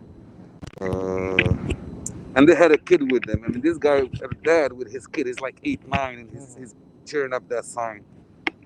Oh, the night of the Million MAGA March? Correct. Here we go. Sir. I saying, I live right here, man. It's history. I gotta be there. Bad or good, I gotta be there. Yeah. That's how I feel, actually. It is history in the making. That's my goal, is to capture history. My first title for this book was Chasing History. Okay, this girl, she did just arrest her after she kicked Black Lives Matter girl. They arrested her. This one, she got arrested. Um, she from my eyes, she her fall on the ground, and Black Lives Matter. She kicked her, and they arrested her. But I can show you also. So wait, what did she do? She kicked the girl. She was on the ground, the black girl, Black Lives Matter girl on the ground. The people beating the shit out of them, and she kicked her in the offices. I mean, they came and they saw her at that moment, and they grabbed only that woman out of that crowd. Um, let me see. It's her. Yeah. This guy. Okay, look at. So are you out here filming just for your own? For my own, just yep. For your own My documentation? own document. I love politics. I live in the city. I like to just be there. I mean, this is the news. I want to be in the news. Do you ever See think it. about publishing this in any way? Nah, not really. Okay. Yeah, I put it on Twitter. I put some of it. I sent the last one to the FBI. Because it's the December 14th. Yeah, I'm showing you when somebody. Yeah, December 14th. Okay, all right. You see how the. No, that's the cops. Wait, no, hold on. Oh, okay. Okay, so actually I'm standing with this. Hold on a Let second. me see if I can get to the. Okay, hold on. Maybe this is Oh, because there were. we can three. find the date. Okay, watch this guy. Watch this guy. Watch this guy. Watch this guy with his kid, Yeah, right? this one, didn't it? Like with people like Yeah. they burned that, and like the video went viral. Well, Or I didn't see them burning, this to be honest. And exact- when they were just breaking the signs, and look at it with his boy, he's like 8, 9 years old. So I always, as you say, I'm always on the side, staying away from them. Because if they sense you're not there, they're gonna beat you up. They're all drunk and rowdy, and they were just like. It's hard to see. You know, but the thing about it is, everyone is just so angry. It is. On every single side. At this point, there's no good guys or bad guys anymore. Or I don't know that there ever was. It's just anger. I agree with you. There's a lot of anger, and I sadly feel. Look, I'm a guy very realistic. Nobody's perfect. Trump is not perfect, but before COVID, he was good president. Before COVID, he was. I mean, I am not Trump supporter. I am a Biden supporter. I voted against him, but I'm fair. My 401k was amazing. The economy is great. Unemployment rate the lowest. You got back that image. Yeah, U.S. is leading. U.S. is you know it's America is the #1 country in the world. So he brought that and all. But I always said this example: if I have a boss, CEO, who's making me a lot of money every month, and I'm happy, but he's cursing me, he's calling my friends assholes, jerks, and he just putting everybody down. I don't need your money. I don't need this profit. I don't need none of that. I like decent people. I like nice people. You have to be nice. You have to be decent. You can't insult a handicap. You can't insult women. You can't insult blacks. You just can't do that. You have to be a nice, decent person. Trump fell to be a nice person. And if he was smart enough the last 7, 8 months, if he just played the game, call for a freaking meeting, bring the Democrats, bring everybody, and then the Republican, and just admit that COVID is serious. I was wrong. Let's wear masks. Masks, they will help. I mean, you can't tell me masks. Oh, don't wear masks. I mean, who are you doing this? I mean, why? I mean, why? It doesn't make no sense for you to just be like, oh, I understand the economy, but you could be like, guess what? I'll be back. I'm gonna take care of this economy. I'll bring it back. Don't worry, as I did the first time, I'll do better this time, and I'm gonna have a V shape for real and all that crap. Like the COVID was the polarizing. It was. Okay. It was. And then he did not play his game right. He kept. Do you think it was Trump who brought the economy back? It was what? Do you think it was Trump who brought the economy back? Yes, it was Trump. How? I mean, because I think let's cut to the BS. Having lived through Bill Clinton, George Bush, Barack Obama, and now Donald Trump, we usually just give presidents credit for the economy. economy. Like whether And they it's a actually fact. did it or not, that Yeah. is considered normal. Right. Yeah. I would think because and one of the reasons why I think Biden is going to be, because this is the second time Biden is going to take office when there is a bad economy. When Obama took office, I think unemployment was around like 10 point something, Yeah, right? just a big crash. There was just a sudden Yes. collapse. And right he before. and he brought everything unemployment from 10, because I remember the first inauguration day month of he was sworn in, we lost 750,000 jobs that month. Okay. Right? He hasn't even done anything, right? He lost 750,000 jobs. But then, hey, he was the president, so he was blamed for that. Unemployment went all the way up. Then unemployment came all the way down to about 4 point something. And I'll say this: any president. Would you hold this for a second? I just want to grab it. I thought my other mask was around No my neck. problem. My hands are Too cold. to. You don't have gloves? I do. They're in here, but it's hard. Yeah. The screen doesn't respond as well. I got this. I got these. That they have this. See, mine have. It doesn't really always It work. doesn't. Gotcha. Yeah, I think they're just a little bit too long. But you reminded me, I got my other. Dismantled, right? And then it was changed all the pistons and everything in it, right? Well, Like different kinds of masks. No. Thanks for taking the time. You're very to welcome. talk to us. You're very welcome, sir. It is interesting to hear. It's interesting to hear other people's perspective on the same event. Yes. You know, because we were all, I mean, a lot of people were all at the same event, and the fact that we can all come to different conclusions when we've all witnessed and stood in the same spot, but because of the lens of our. Honestly, sometimes people want to come up to certain. They do. Yes. They look for them. It's been And very I don't difficult like for that. me. I'm like, to me, that's what it is. Well, this is the Because whole I reason that we remember started. A lot of people about this. Yeah. Let's And see, once where's I my got mask? to be about 18 hours after it, Yeah. like most people were pushing a narrative Correct. that they had heard on Correct. social media. Like one narrative was it was a riot, it was a murderous insurrection. One narrative was it was all Antifa's fault. You know, I saw Antifa there; they must be to blame for everything. And but right afterwards, I was getting the pure, just the experience of the people who had been through it. Yeah. So here's the deal. Our whole platform. Oh. Yeah. Just a second. That's his I mama's guess. boy. The mama's boy. He He lives in his mom's Here, basement. turn this around so you can hold it and see yourself for a second. Sorry, I'm just digging through my bags here, guys. Sorry, Mama's once. boy. He lives in her basement. He eats only organic food. He has an I online guess I don't persona have one. known as the Q Shaman. He All right, is you guys, I'll head down associated the with street. the Just 1 second, conspiracy sorry. Group QAnon. Hold on a He's second. Lots of events. So let me He's just a grab my other one serial out. offender with this type of Oh, thing. I took it out of my. This thing he's ever done. That But guy's, he's known. The picture was great. Don't get me wrong. That picture was I don't amazing. think That picture was somebody amazing. was- I don't think he was there to cause havoc. Oh yes. Oh yes, he was. I don't think Did so. you? He Did you left a actually? I note. usually He left a ask, note. Did you I personally was see here. that guy? I did not see that guy. I saw him in the morning. No, I did not. I saw him walking around afterwards. Guess though. what? A lot of Like he people was do like that. showing So stuff off that they'd taken from the Capitol. That's and stuff. interesting. That's interesting. Okay, so you saw the Q Shaman afterwards. Can The you, guy can in you the tell me- Viking stuff. Yeah, with the horns. Oh, Yeah, he was walking all over. I mean, he was kind of like prancing and well, I don't prancing. He was. But Just, you know what? everyone was There though. were a lot of them. They They were all all- looked alike. That's what I'm saying. Yeah, like they were all, that like, guy was showing very, their- but they all looked. They have all Well, of them. he They had was some. distinct, but I mean, everyone who had gone into the Capitol or Mhm. showing off their trophies of furniture they'd taken or things that had been broken off. But I mean, yeah, it was just the celebratory feeling out there for the people that had made it in and out. I remember that. I was swept away in that feeling for a little while. Like I could feel it. I felt like we won. We did it. You know, it felt very good. Would you have for a gone into few the hours. Capitol if you'd been up in the front? Would that have been a choice?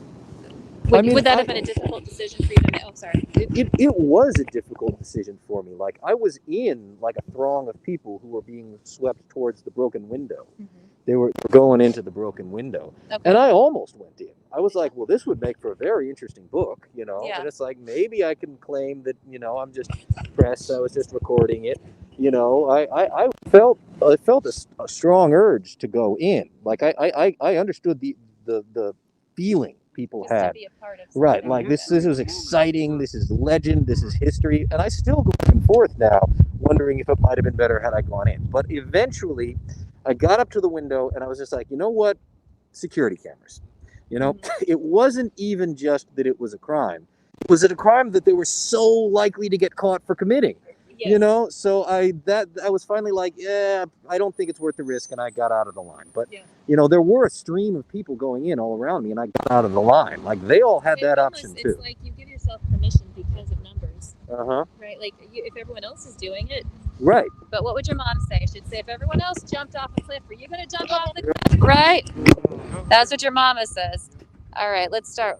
All right, did you want to head over this way? Wrap up this as an interview with you. Can you tell me a little bit about what you were? Sorry, guys, I'm trying to block this. I'm sorry, say that again. I just want to hear the narrative of how you decided to leave and what was going on with you. Okay, it got to a point that I mean, it was getting a little bit out of hand. Cops start pushing people and tear gas and all. And I just decided it's time to go home, watch the news. And it was very cold, and that's it. To me, I know when it's time to leave. And I've been in a lot of riots in the city, so I know. Right time to get out of here. I ask everyone this question. It's sort of one of my signature questions. It's a little different for you because you were actually there. But if you could, as a person who lives in this area, if you could talk to one of those people now, what would you want to say? All right. I would love to just ask them what the hell were they thinking, knowing that there are cameras everywhere.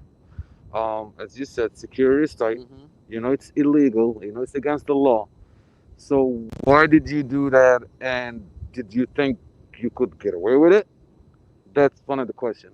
Another question, second question I would like to ask them, was it worth making America feel this way? That's for one person. Well, you know, deep inside he was wrong. You know, he lost the election. You know, everybody. I don't agree I with don't. that. I don't. I think they genuinely believe it was stolen. Yes. I think most of them You see, really so- believe that. So this is. I was. So just- they I was I'm talking sorry. to- So if they, I'm so sorry. To me, I believe in using our brains. Brains not there just like that, right? For them to be used. If these people can think that you can get up to 6-seat judge assigned, appointed by Trump and the Republicans to agree to come in and be part of a conspiracy, and you get all the governors of all the states, and you get everybody in the same conspiracy and executed this way, then I mean we should be okay controlling the whole planet. We can go and take care of elections in Algeria and Saudi Arabia and Iran, France, and I mean it will be so easy. Well, That doesn't make that no. is what they believe. That's why they snap. They don't have brains to me. They don't make. Doesn't make no sense. How can you get a 40 judge appointed by Trump? You know, I'm going to So- step in really quick because I got to continue my feed. I will say that they're passionate about what they do. I mean, you can stack whatever numbers you have this way, and they're going to stack whatever numbers they have that way. Everybody comes to the table, and regardless of what So it was no their fraud in reality 2016. It was no fraud in I'm 2016. saying that the level of passion that's involved Yeah, and I would like to ask is them not follow going up to that. It's not going to be tampered, or there's not going to be peace found through what we believe is empirical evidence. So they're not hearing anything. So they're hearing one don't thing, think like either mind side are gonna robots. hear Then anything. they're sheeps. And Then this they're is not where hearing anything. I don't believe that. I believe that people look at things through the lens of their perspective, Okay. and they interpret things through that lens. Okay. And we don't get to put our hands on a piece of paper to say, here's the proof. We don't, as American citizens, we don't have that. You guys. So there's many levels of information dissemination. I see the point, but again, I keep going back to just. I mean, sometimes it's just common sense. See, and I'm not going back. You know to Rush Limbaugh. Rush Limbaugh. You what I'm pretty Rush- sure they would say. I'm not saying I agree. But again, no. But they're saying it. They're saying it because they're being hypocrite. They're Well, not let me saying say, it. I don't want to They're go not too saying far it. down it, though. But let me just say, I I'm wanna sorry. ask Let you me a just question, one. though. Go Let me ahead. ask you a question, though. Where does the country go from here? Like, we look at this. Look at this right here. This is Sad. supposed to be a It's very sad. it's It a is, sad yeah, day it that is we're sad day. standing on the nation's capital It doesn't look good. has been It violated. doesn't look good. So What do we do at this point? How do we get better? So I I Do you have think an the answer to that politicians. I think the politicians need to stop lying to people. Okay. And I think like media is saying, oh, and then Mike Pence this, Mike Pence that. Mike Pence is somebody who Well, before runs for going into without going into specifics, you're saying one of the solutions is that our government needs to be more transparent exactly, with the way they interact and with the people. politicians need to The stop politicians. lying because all this thing came about because they've always but then you see, but part of the game. But the thing is, it's not everybody who think it's part of the game. You know what I'm saying?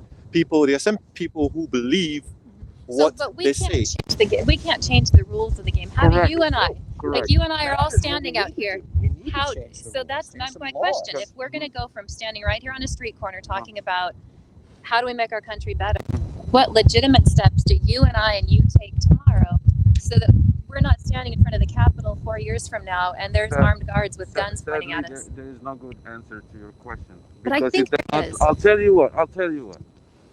It does not look good. Every time you have a president leaving, they leave the atmosphere so that next president, there is no time, there is no room for them to try to like bring the other side back.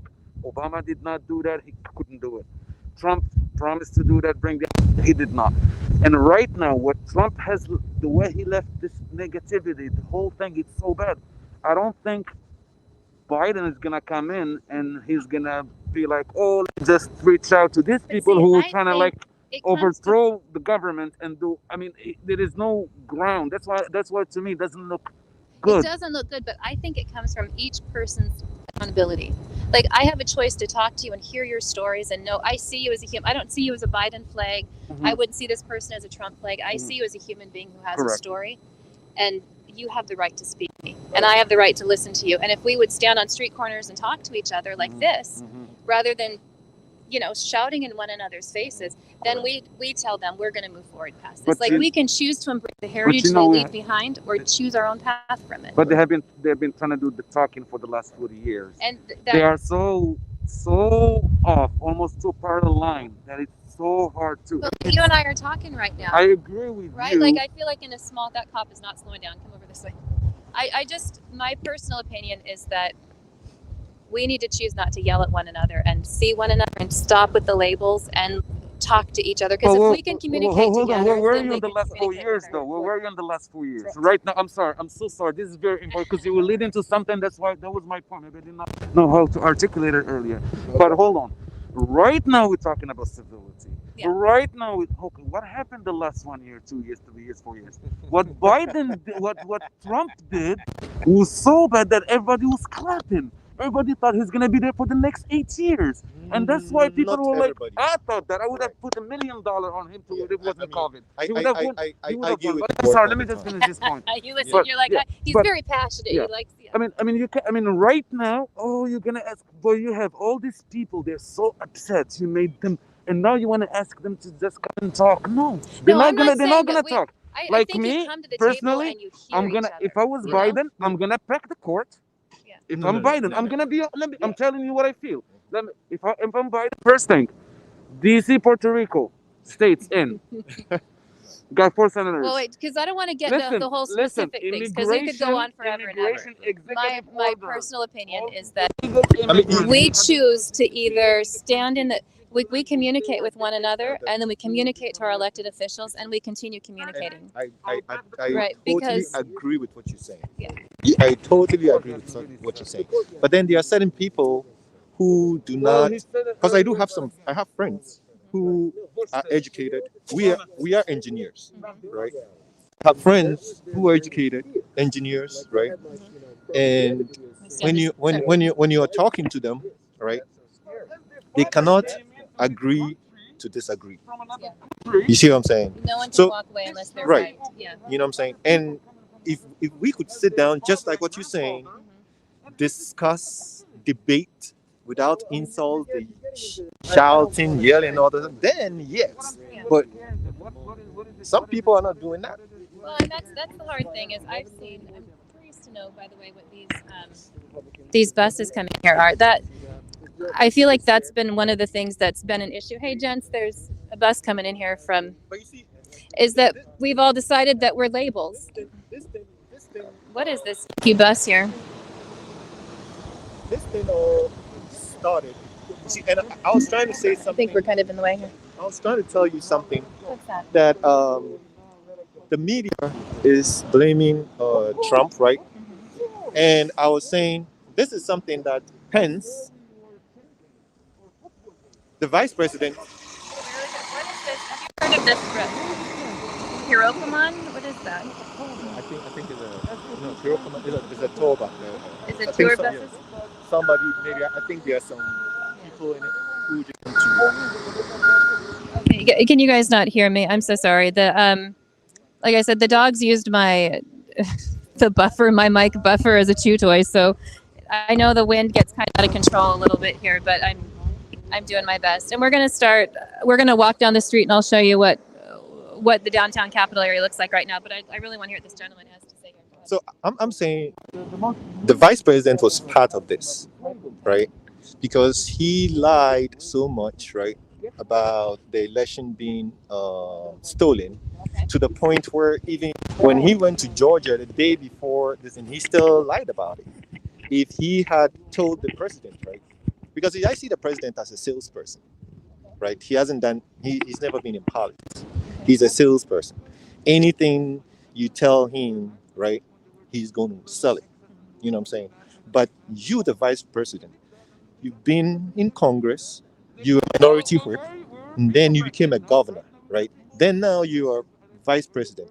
You should have been able to tell the president that, Mr. President, we lost the election, right? And let's move on. If you want to stand again in 2024, right, you can come back. But we lost the election. But he kept on, right? He kept on saying, feeding the president the same lies that the president was saying, right? So you said he was living in a vacuum. Yes, yeah. And then now the president, I remember the president went to a rally and said, Mike Pence will, like the day before the Georgia election, or the day before the 6th, I think so. He was like, oh, maybe Mike Pence will help us, because he's thinking, oh, Mike Pence has the authority, right, to do something. You know what I'm saying? So how do you bring that back around to American citizens? We're all American citizens, I'm assuming. How do we move forward so that we're not in the streets punching each other in the face and shouting at one another and ripping down our government together? Where does that start? I don't know where they get their news from.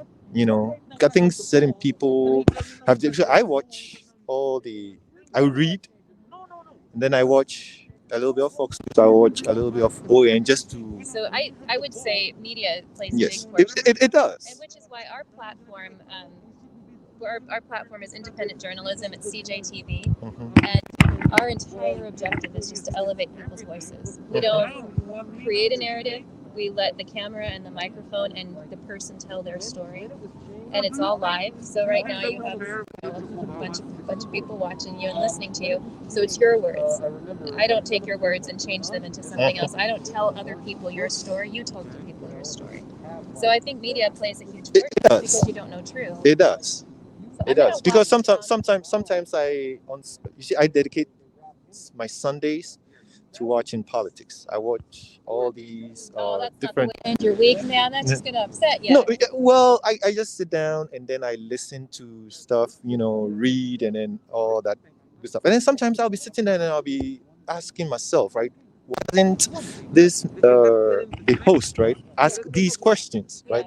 This is a follow-up question that you could be asking the politician, especially when they are lying about certain things, or they don't want to answer the question. It's great about live stream media is that it's very interactive. CJ, so I'm not typically the journalist in the field. I do all the behind-the-scenes stuff, but our normal journalist is in Las Vegas doing humanitarian relief work. And the great thing about live stream media, here I'll just turn it this way, is you can see all of these comments. So people, like if you were watching a mainstream media network and they were saying, hey, ask him about this, ask him about that. We do that often. I'll say, do you have any questions for it? Let me ask. Okay, so audience, do you have a question for this? What's your first name? Just your first name.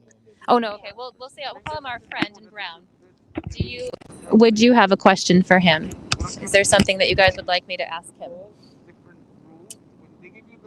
And then they'll come up in a second. Because can you imagine how powerful that is? A question that I want to ask. Go ahead. A question I want to ask the media to ask Mike Pence, right, Okay. the vice president. What was he thinking when he was going to these rallies and then selling that they won the election? What was he thinking? Yeah. You know, that's my question that I think should be asked, because I hear, oh, and he was there for.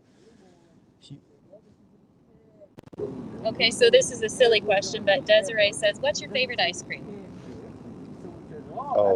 Strawberry. He really had to think. He's definitely an engineer. He's like, let me think about that. He said strawberry. So it's a silly example, but it lets you know the power of interactive media, where I agree with you, which is why we are doing CJTV, is that media plays a huge portion in the division in our country. Mm-hmm. And it's because you don't get to know the truth. Mm-hmm. And being on the street, being live, talking to people, letting them tell their stories in a way that's not controlled, not contrived, not filtered is, I think, vitally important. And then I love the idea of people having the opportunity to be interactive. You know, I don't know how that works on a large scale, but I don't know. Yeah, I agree with you on that, what you're saying there. I'm going to start talking down the street. And there's a bunch more questions coming in for you, though. Oh, my gosh. Because this is him and I. We love so much politics. Do you guys get into a lot of political discussion with one another? Turn this way. You guys all at work a lot. You guys talk about it. He's like, oh yeah. He gets fired up, huh? He doesn't want to be on camera, so I'm turning it this direction. How do you call it? We have more. Bill Clinton. I have always called the election. You've always called it? And I've always won. So did you know Biden was going to win this one? Oh, yes. I always, following Donald Trump. Donald Trump is not a Republican. Let me go over here really quick and see. So we've got more. To try and put that all on one side. I don't know where these guys just came from. It's another group of National Guard coming in. Really trying to use the porta potties over there. Anyway, sorry. So you call it, huh? Do you also call Super Bowl numbers? No. Oh, sorry. No, don't do that one. Politics. I mean, I always. You like to follow the politics. So far, I always saw Trump be a one-term president. Mm-hmm. And I thought that he was going to run in the middle. Uh-huh. So he's a Democrat. Here, walk with me up here. I'm going to show the Capitol one more time. He's a Democrat. He's not a Republican. Mm-hmm. He's an opportunist, and he's a salesperson. Okay. So I always thought he was going to be a one-term president, right? Okay. But he was going to run the middle, and then he was going to say that, hey, I'm not going to run a second term, right? Uh-huh. I just want to show the politicians how to do it. Okay. So give me your prediction. Is Biden a one-term president, or is he going to be a two-term president? I think he probably, well, depending on how he's going to govern. Okay. So you got to wait a while, and then you can predict it. Okay. So you heard it here.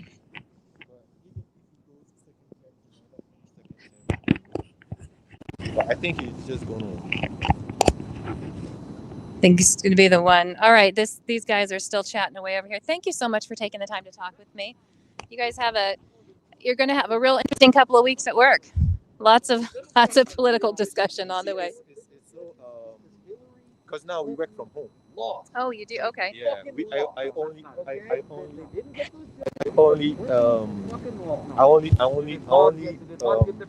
get to talk to him on the phone.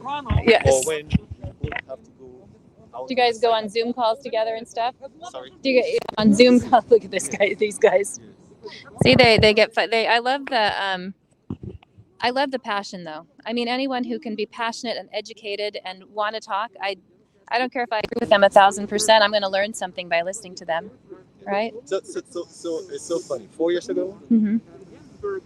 I actually lost a very good friend of mine who is a Democrat, right? Because I called that Trump was going to win the election. And they said, game over, friendship done. And yes, actually, after I've known this guy for 20 years, we worked together for 20 years. Yeah. And every morning he comes and sits across from my office. We talk a little bit, right, about different things, you know. And when Trump won, right, he decided not to talk to me anymore. He went on retirement. Could you? Yeah. So then it made me, I was like, if we've been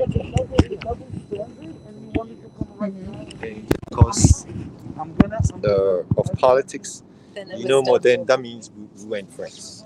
You know, politics it's polarizing. Yeah, it's tough because, and nowadays, like he's wearing a Biden flag here, standing out in front of the Capitol. If it was a week ago, he couldn't have been able to wear a Biden flag out in front of the Capitol. A Trump supporter couldn't wear a Trump here when they were walking next to BLM Square at any time in the last while too. You know, we're not allowed to disagree peacefully any longer, and that's I think that's where we're at. Yeah, I'm going to let you guys. The funny thing is, the politicians come on TV and then they say all this thing, and then behind closed doors, we go back and then we drink first. Then And it's something that we have to start realizing that what the politicians do in front of the scene is not really what they feel. Well, you gentlemen have a good evening. I'm gonna walk down this way here. I wanted to show people. I think it's gonna be all politics talk from. I don't think there's gonna be a break from that one. So I'm gonna go ahead and keep walking down. So again, we are down here in the Capitol. We're out in front of the Capitol building here in Washington, D.C. We are Sunday. Well, let me get a little bit further ahead. Yeah, so we're 4 days out from the inauguration. I had to do math, and I couldn't remember if it was Saturday or Sunday that we were out right now. But yeah, we're out here in Washington, D.C. at the nation's capital. I'm going to see if I can get a shot from the front of the street here. And sorry, go ahead. And what we're seeing around here is large National Guard large fences that are perimeters all around the Capitol. So on Wednesday, this should have been the spot where the inauguration would happen, and this would be filled with people. On the 6th, when we were down at the Capitol, they had already started putting up the stadium seating for spectators. There were chairs and pallets all around, wrapped in cellophane, waiting to be used. And we're just what? Thank you guys. Let me go around. I got your card, didn't I? And I got yours. Yeah. There you go. Take Pleasure. Very nice talking to you. You have a good night, bud. I'm gonna go down this way. So here we are, just less than a week later, and the whole scene has changed down here. If the 6th hadn't happened, this area would be prepped right now for something that would feel kind of like a Super Bowl, I would imagine. Like I don't think you can see it here, but there's stadium seating, like bleacher seating, 2 large, large pillars that had been put up on either side of the lawn in front of the Capitol or the staging area. And then there were individual risers put all around the lawn area. There was, big stacks of portable chairs put all over the place. And now we're here with unscalable fences, massive artillery. Every National Guard member that I've seen out here has I don't. Maybe you guys know the caliber of guns, but I don't recognize them. They're just big guns that look scary.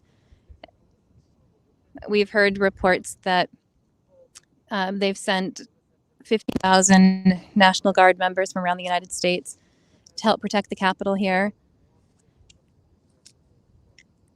with more being deployed to capitals in other states. So any other time, if this was a Sunday at any other time, we're standing on Constitution Ave right here. You can see the. So we're at 3rd and Constitution. Yeah. And the landscape here would look very different.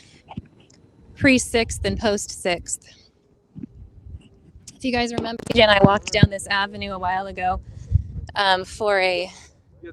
Oh, we were following one of the marches, I guess. His little friend is like, I am cold. It's time to go home. Come on now. Yeah, we had walked these streets and it was full of people.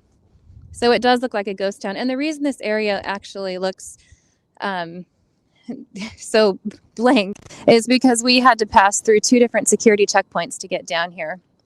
One that was just a walk-through security checkpoint where they have stopped vehicles from coming through. So you're not going to see any vehicles out here. I think down on this block, you're probably not going to see any vehicles of any kind.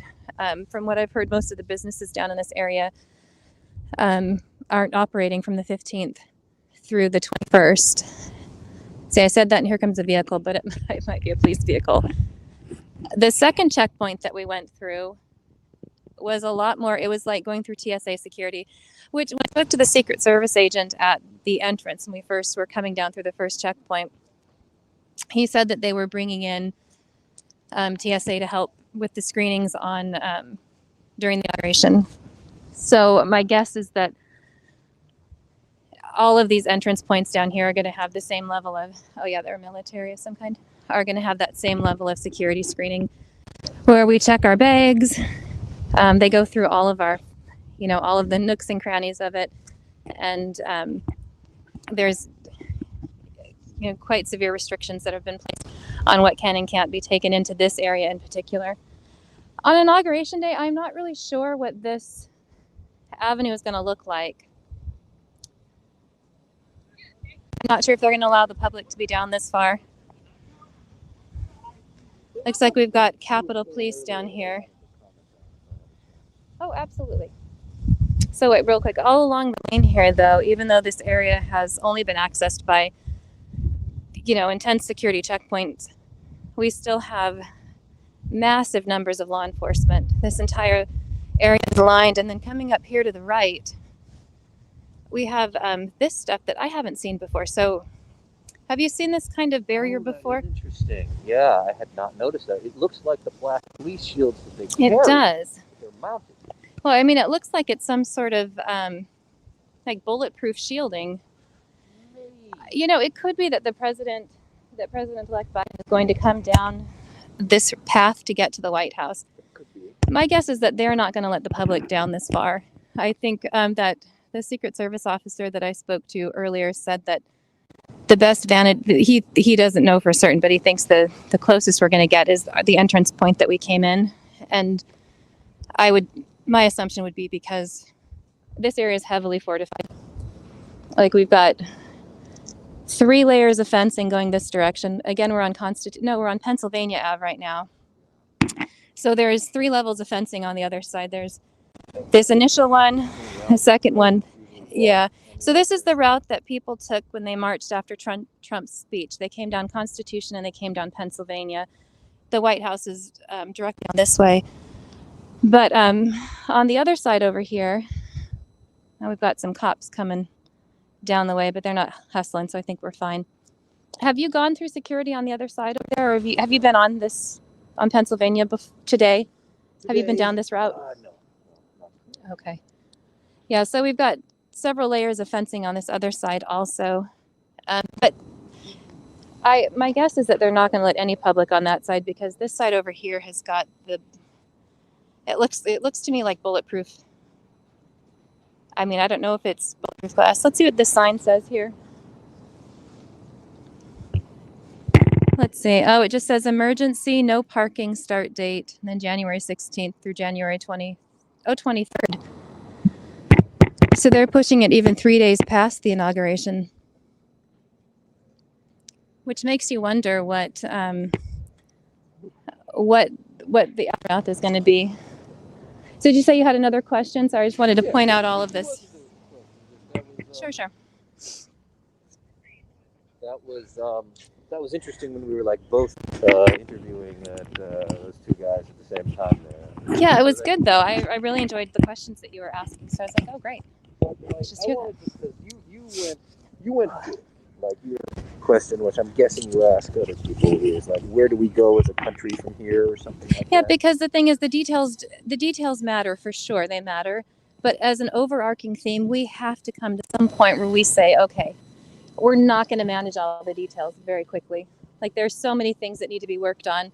Like every single day, what are we going to do to help elevate the mood of the country or elevate our country? I hear what you're saying, but I think we have perhaps a fundamental difference in philosophy, because I think like what you're saying about like we have to be like willing to listen to each other, that's absolutely true, but like it's not enough.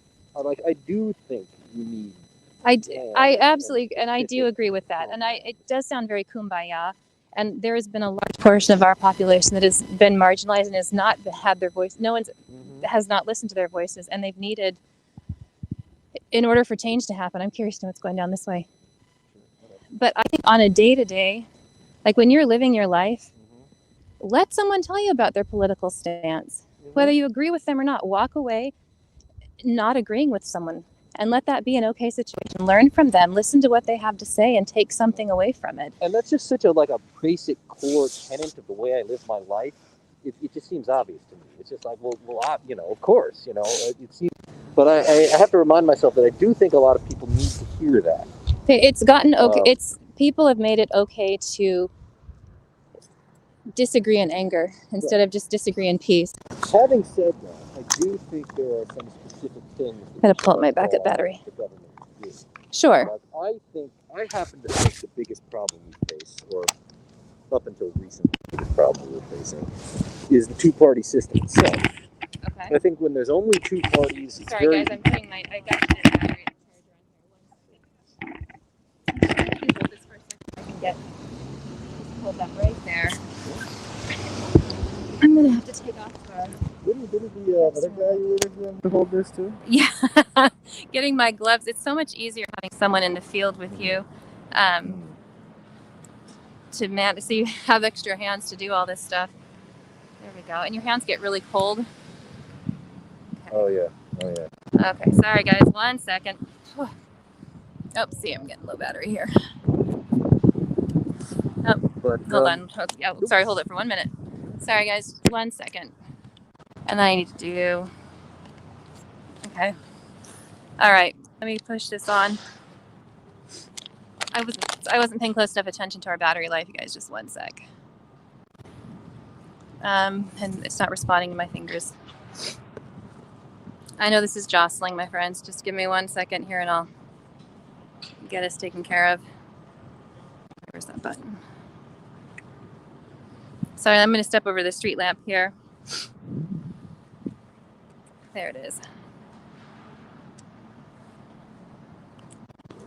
Okay. Okay, yeah, we're charging. It's going to be a little bit tough volume-wise. I'm relying on the internal mic on the camera. Can I get a sound check really quick? Linda, are you saying it's fine sound-wise? Yeah, we had heard reports. The FBI put out a report earlier this week that there might that armed militias were calling to storm capitals all across the United States. Yes, on the 17th. That's that was today. They were exactly. Yeah, I wanted to be out in case something blew up. Exactly. In the area. Yeah, the gentleman, I think it was one of the people that we spoke to, said they believe that it would be the other capitals are where people need to be concerned, really, because sorry, I'm trying to. And that's an area that I have not heard people really report on widely, which was while. Sorry, guys. 1 second. Capitol building was being stormed. People went into state capitals, so they were inspired by that, and I think there were like at least. They kind of went around, yeah. Yeah, there's at least one that they also got inside the state capitol too, just like spontaneously. There we go. 1 second. Alrighty. I have another thing I can screw onto here, but that's fine. So what you're hearing in the background, you guys, is we've got movement. I really am curious still. I'd really like to ask them if this is a route that they, like the motorcade is going to come down. I'm curious to know about the extra security measures they've taken over there. Honestly, I really think at some point they're going to ask us to vacate the area. We probably are seeming a little bit too suspicious. Right, especially But- if you're asking if this is where the president elect. Yeah. There's going to be a suspicious. Oh, because look at that. They've put up this kind of boundary all along the street. I don't know if this is a checkpoint that we're not allowed to enter, but I'm just curious to know what they're doing here. They've got like a little backhoe thing. Oh, it's lifting things up, moving stuff around. Probably building more barriers. Yeah, you know, the interesting thing though is obviously this area is more secure because there isn't, you see glass doors over here that aren't boarded up. You see windows that are exposed, and all along the street above, everything is boarded up, like wood boarded from all over. So I don't know if this is where pedestrians are supposed to go down that way. Do you get the sense that the boarding up is recent? No, Like, it's been I here think- for a while. Yeah. It's been it's was further wondering- out. Everybody, I think, boarded up because they thought what I thought, which was Trump was going to win, and then there was going to be riots. Oh yeah, there's someone in there. I don't know if that's. No, the thing is, we had. There has been a lot of boarding. It's just far more extensive. I'm just trying to figure out this layout here. Like, why is there a little corralled area?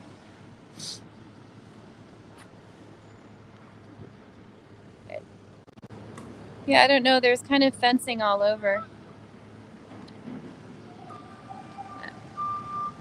So yeah, this is Pennsylvania Avenue that leads down to the White House.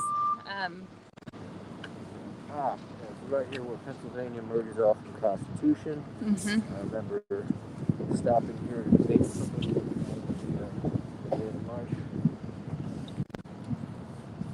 But anyway, what I was saying is that I used to spend a great deal of my time, years of my life, try to get that, like the popular political activist.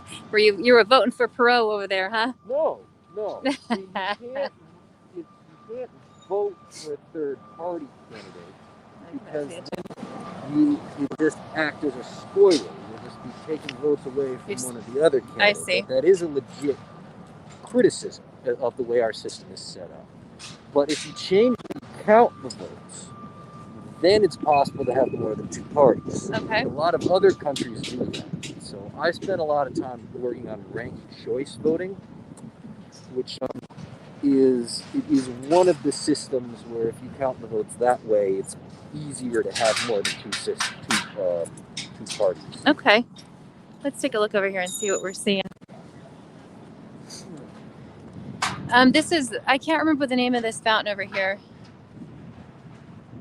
but this is the typical route that's taken when marches happen down here with the protests. This is the route over there on, so wait, are we on Pennsylvania, or that's Constitution Ave, and we're on Constitution, that was Pennsylvania.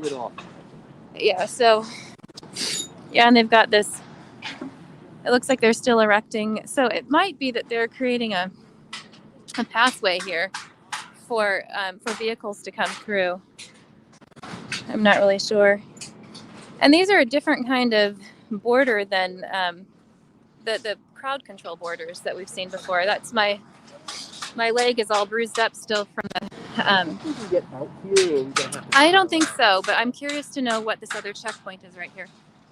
So if you guys are just joining the feed, I'm down here in Washington, D.C. Oh, you can't see it any longer. Down here in Washington, D.C., checking out the Capitol area before leading up to the inauguration. We wanted to see what conditions were like down here. There hasn't been, as far as I know, there hasn't been any protests that have taken place. I haven't seen any, there hasn't been anyone down here. But to be fair, we're in an area that wasn't easy to get to. We had to come through, I say we, a gentleman that I met is an author who's writing a book about the events that took place on the 6th. And so he's joined me. So we're on 6th and Constitution right now. I just wanted to take a look to see how things are going to be laid out so we know how to cover the event. And these fences are no jokes. Like they've got steel plating across the bottom. They're, like steel bracketed together. They're non-climbable fences or non-scalable fences. Fortifications are intense.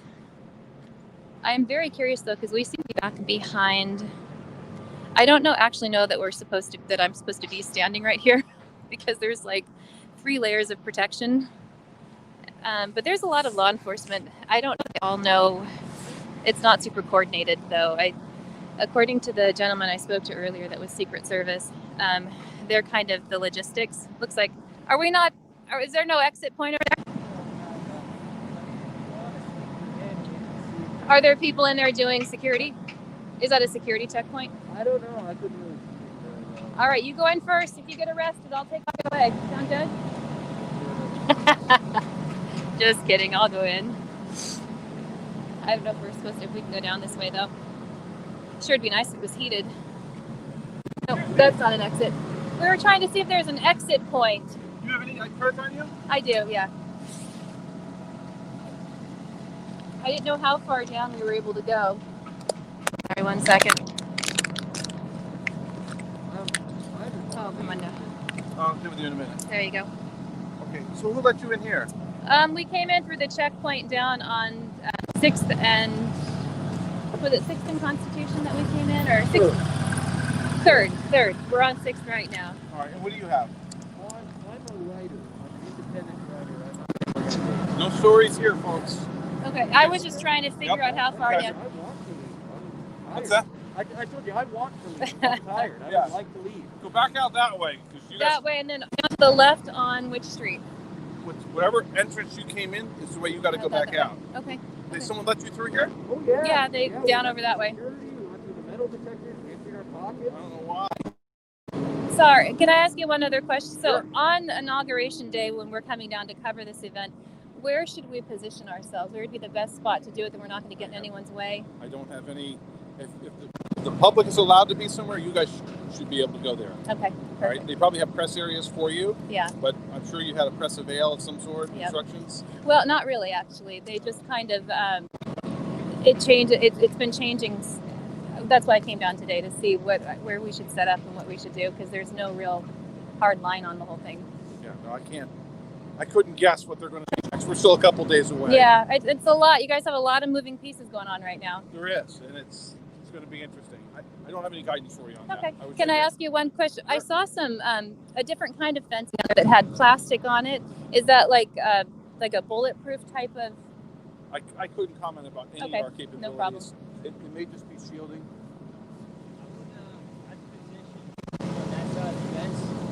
That way you can just go back and forth.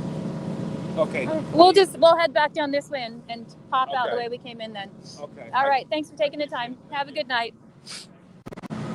All right. So yeah, I was kind of suspecting that maybe we were in an area that we shouldn't have been in through no fault of our own. To be clear, I was kind of walking down and commenting, but Yeah, but there was no one else here, so. yeah, I mean there'll be more people up on the main thoroughfare up there, but yeah. So the Secret Service officer who we were just speaking to wasn't able to comment on the fencing over here. But I'll show it to you guys again, and I'll show you again. I thought he was ready to arrest us. Nah. They get a look in their eye when they're getting twitchy for their cats. He looked a little twitchy to me. Oh, did he give me back my press badge, by the way? You were shoving your head in his tent, too. So. Well, they didn't shoot it off, so we're going to... to... Well, we come from Halliburton stock. I don't know. Is that the company? Halliburton? No, not.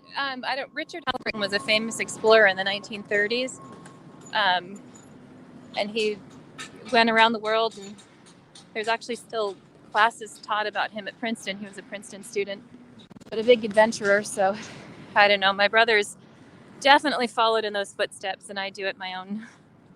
I do it my own way, I guess. But anyway, yeah, we're walking now in front of. Gosh, the streets curve so much. It's hard to figure out exactly. Oh, yeah, I hate these. I don't remember what building this is. We looked it up before. On a grid, and then some of the streets run through at weird, strange angles. Yeah. So you never know what to expect. They have done, this is definitely going to be a parade route of some kind because they've got these flags up. They've got decorative flags going on the light post here, and they didn't have those on the next block up.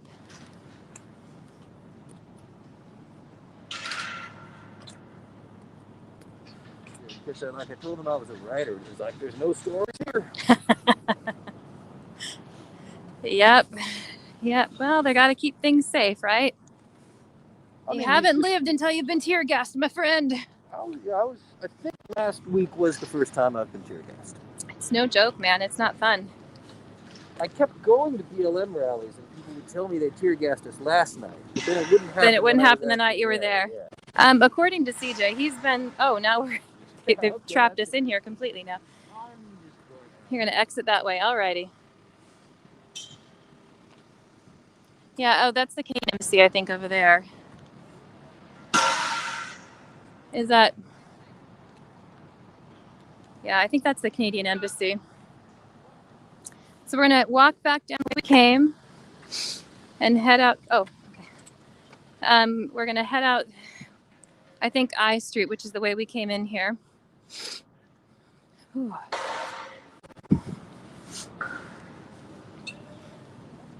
Yep, so again, we're down here in Washington, D.C. at the nation's capital, kind of taking a look at things, see how things stand in the wake of events on January 6th. And as you can see, it's a whole different ball game down here. It'd be interesting to know what things would look like right now if the 6th had gone differently. Yeah, I won't turn around. I think we're got a little police guy over there. Is our little Secret Service gentleman is making sure that we are walking our way out. But this is I'm going to walk over on this side to show. Yeah, we're definitely the only people on this street that are not wearing a gun or a badge. I'm going to hop out of the way here. It's our little Secret Service friend keeping his eye on us over there. Same guy, you think? Yeah, he came up in that car before. But yeah, so this is the glass that I was talking about before,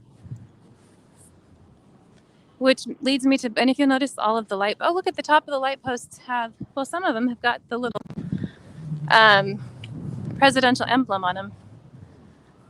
The perched eagle, which is pretty. Let me just take a look at that. You see it's got the, so I'm curious about the 3 flags. Does anyone know there's like a, what is the white flag with the 3 red stripes and it's got 2 stripes and 3 stars. Does anyone in the comments know what flag that is?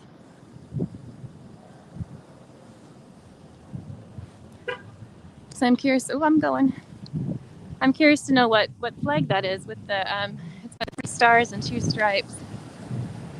Okay, let me get in front of you so I'm not filming the back of your head.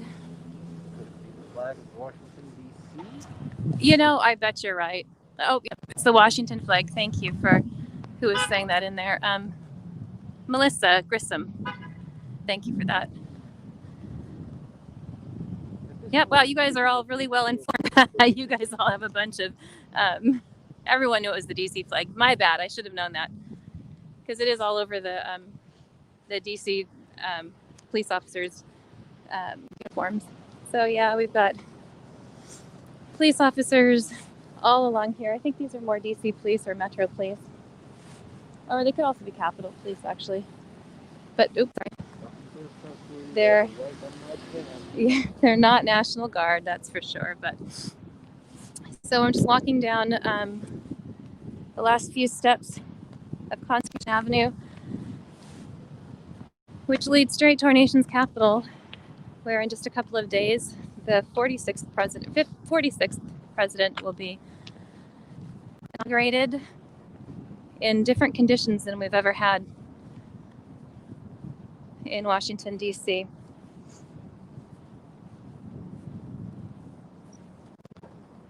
It's kind of a solemn sight, actually.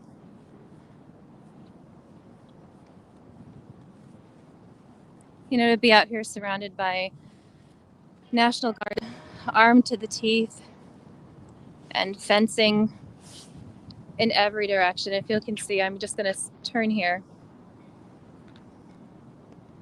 Every direction I turn, it's fencing and law enforcement. And I guarantee you there's many, many cameras trained on us right now as we stand in front of the Capitol. I don't think we can go. Yeah, we've got to go out this way. So I'm just going to get a shot right here, and you guys can do a still shot for me. That'd be great. Hold on.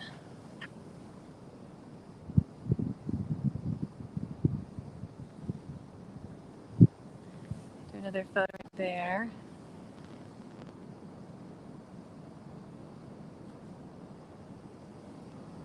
Yeah, in a couple of days, this area is going to be totally blocked off. In fact, I don't think any other pedestrians are gonna get quite that angle again, because apparently we weren't supposed to be in that area.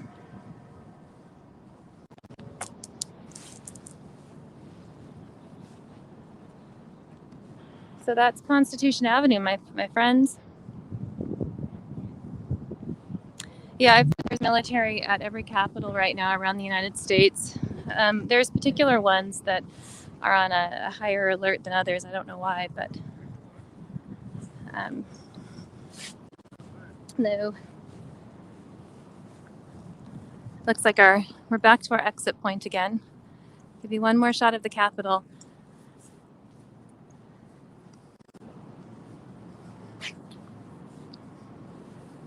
So from what we've heard, there are at least 10,000 National Guard members deployed out here in this area.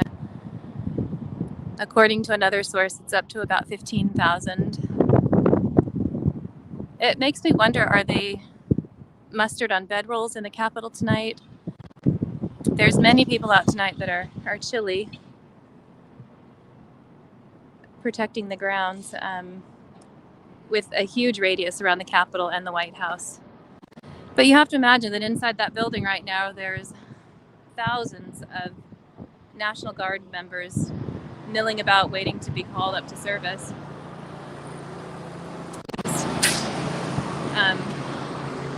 Commercial fuel trucks and stuff.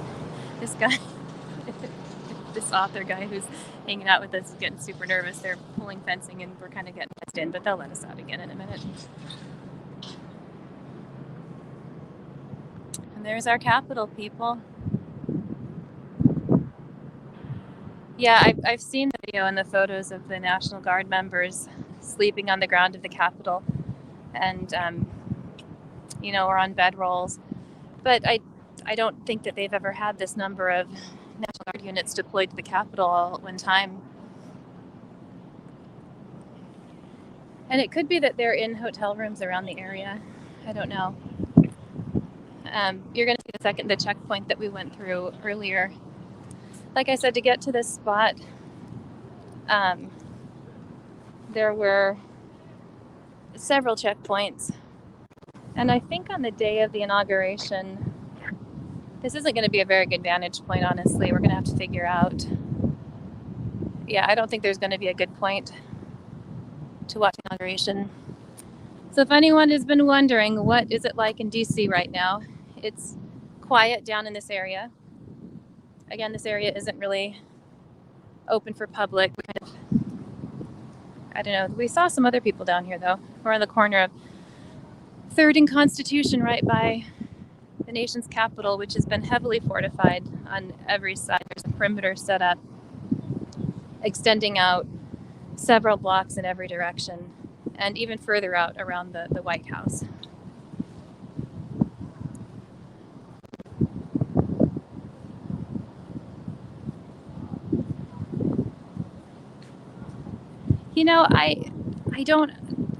I guess if somebody has ill intent, sorry, I'm reading some of the comments here, they may find a way to get down here and be destructive, but honestly, you guys, take a look at this. It's going to take a lot to get down here to where the crowds, although the crowds could be several blocks long. I don't know.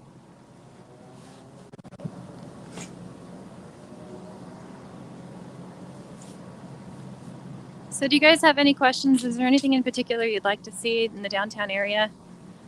We're going to take you back up. This is called a federal security zone.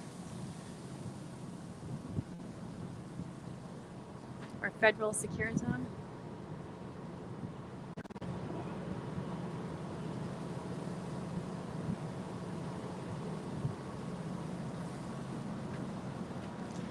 I kept turning on the news or turning on to other sources to see what was going on in downtown DC today. And this is it. So this is the courthouse. And there's some security inside, but overall, everything is quiet. I don't suppose they're operating right now. This was the last security checkpoint to the Capitol area. And it was like going through TSA security. There was, they checked all your baggage, take your jacket off, squeeze your hat. You know, they check every portion of you, go through a metal detector. And it's, I think, the closest you can get down to the Capitol.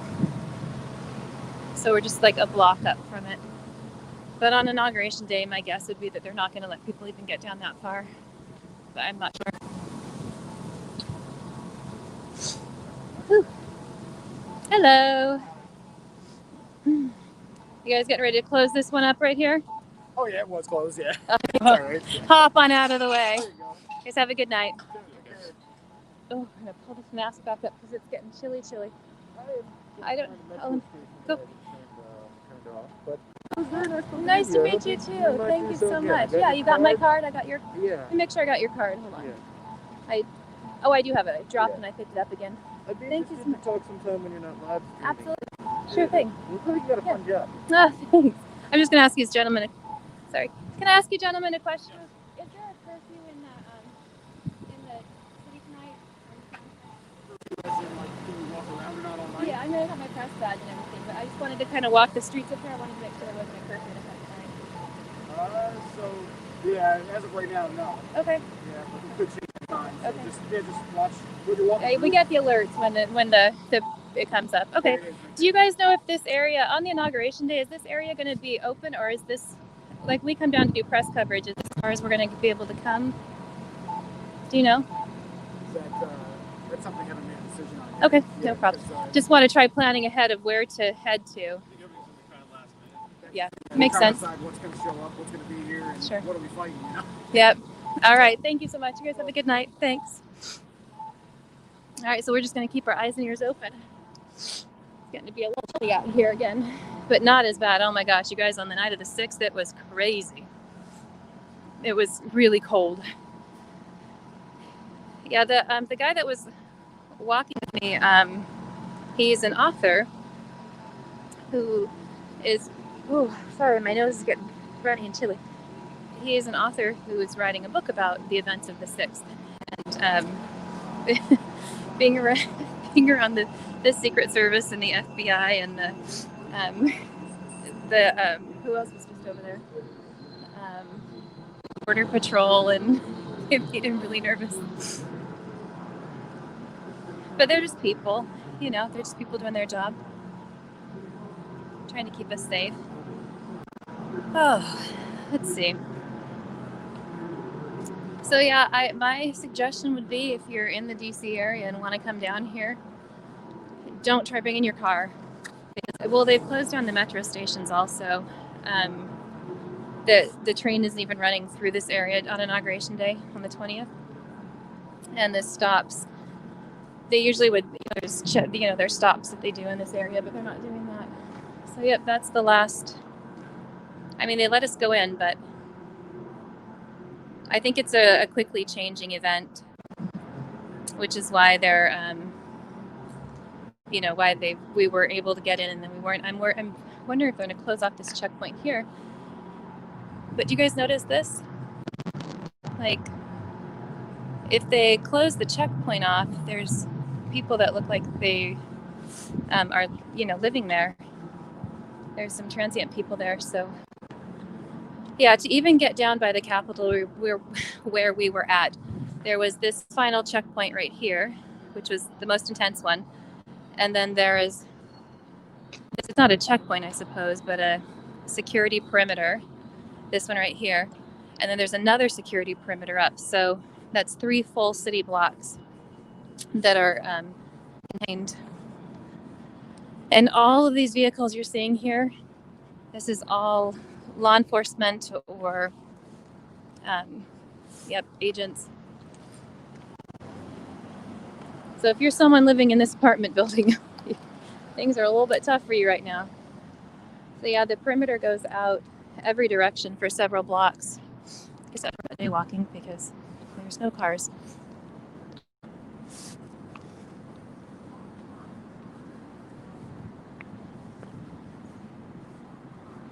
It's a very Washington, D.C. than I'm used to.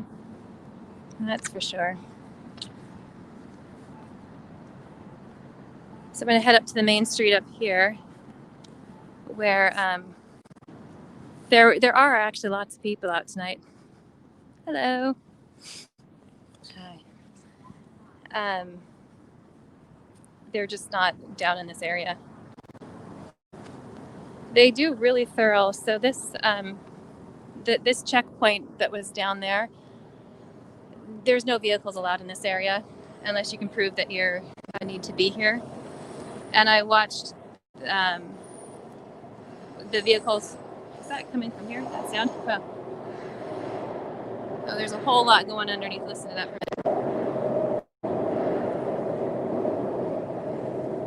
I don't know if it's turbines working underneath there. Anyway, the checkpoint that I'm going to pass through in a few minutes is the where vehicles have to go through. And they're really thorough. They've got canine dogs out there. They're checking under the cars. They're crawling down. They're doing a thorough inspection of it. You can't just, show them your driver's license and say, I live there, before they let you through. That you got to go through some hoops. They've taken down all of the postal boxes in the area as well. I miss, to avoid giving anyone a target to put a bomb or something. And to get through even the very first checkpoint, you have to, you're not allowed to have, the second checkpoint. You can't have like a backpack over certain dimensions. You can't have a metal water bottle, a tripod. I was lucky they let me in with my little tripod here, and they only 18 inches. And I was only able to do it because I had my press pass with me. So let's take a look here. This is E Street. And we're still in the, I think he called it the red zone or the green zone. But we're still in an area that traffic is restricted to necessary vehicles only. So you can tell there aren't, I'm kind of out here all by myself. How you doing? Let's see. See, it's just constant. Let me see what the sign says here. Oh, it's just the detour sign right there. Yeah, you wonder, like, if you're in the Capitol right now and you're one of the 20,000, troops that's hanging out there, are they playing on their phones? What are they doing? How are they entertaining themselves? Let me see these really quick.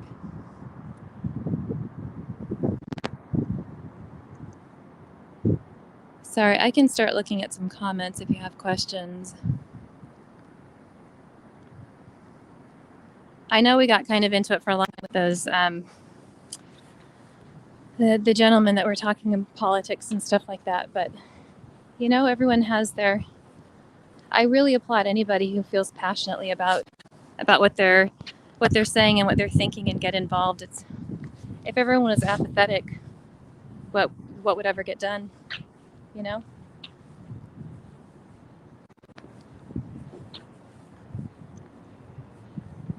Let's see. Yeah, these, my dad was National Guard, and I'm just sorry, I'm looking at some of the comments here, but someone said, can we get a shout out for all these National Guard members? And shout out to them. You know, they're not hanging out with their families right now. They're sleeping on the floor of the Capitol building.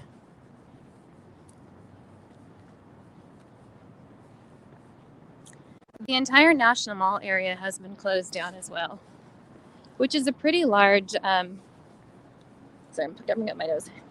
The National Park Service closed down that area as a security measure. I think they just made that determination yesterday. So we're coming up on, this looks like an established of some kind. But again, we're down here in Washington, D.C., just a couple blocks from the Capitol building. And this is F Street. You can see it's been barricaded from every side. We're about 2 blocks.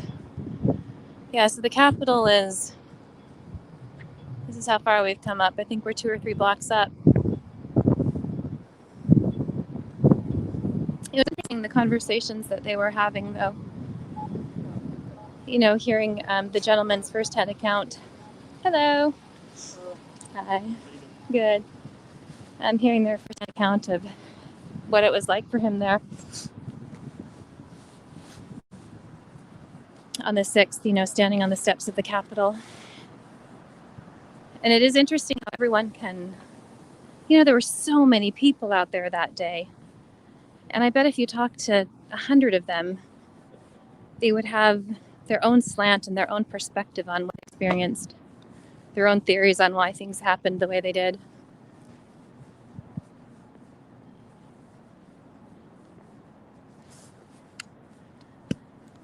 Yeah, I have seen Steve Willoughby on YouTube. Asked if I've seen any homeless, and we saw a small, like a small encampment back in another area, and we're getting ready to come up on another outcropping.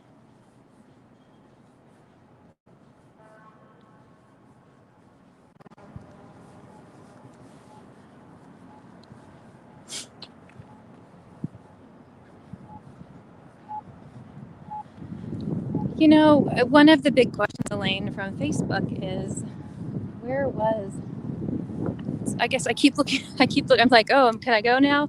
There are no cars, so I can go whenever I want.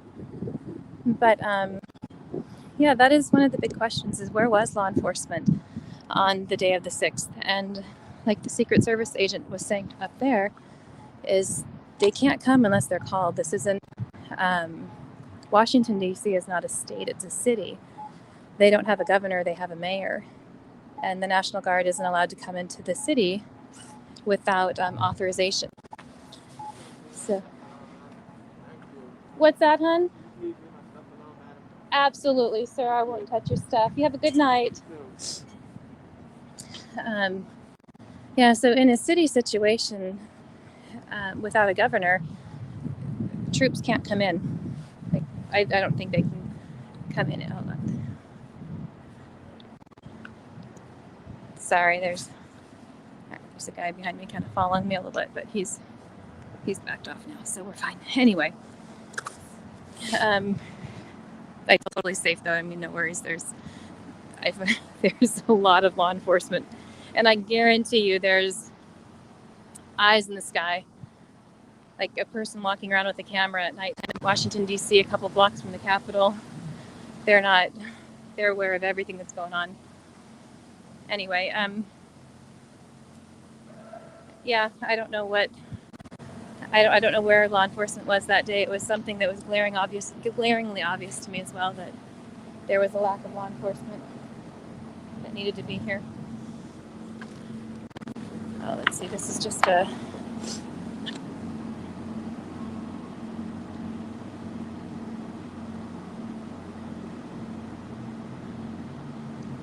until the 23rd. Yep.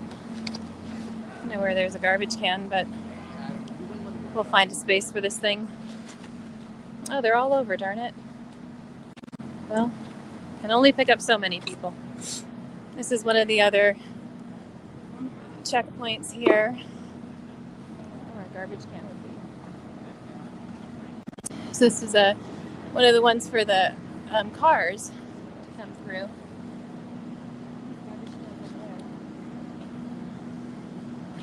Oh, there's probably garbage cans up here. Hello. Let's see. Sorry, I lost track of comments there for a minute.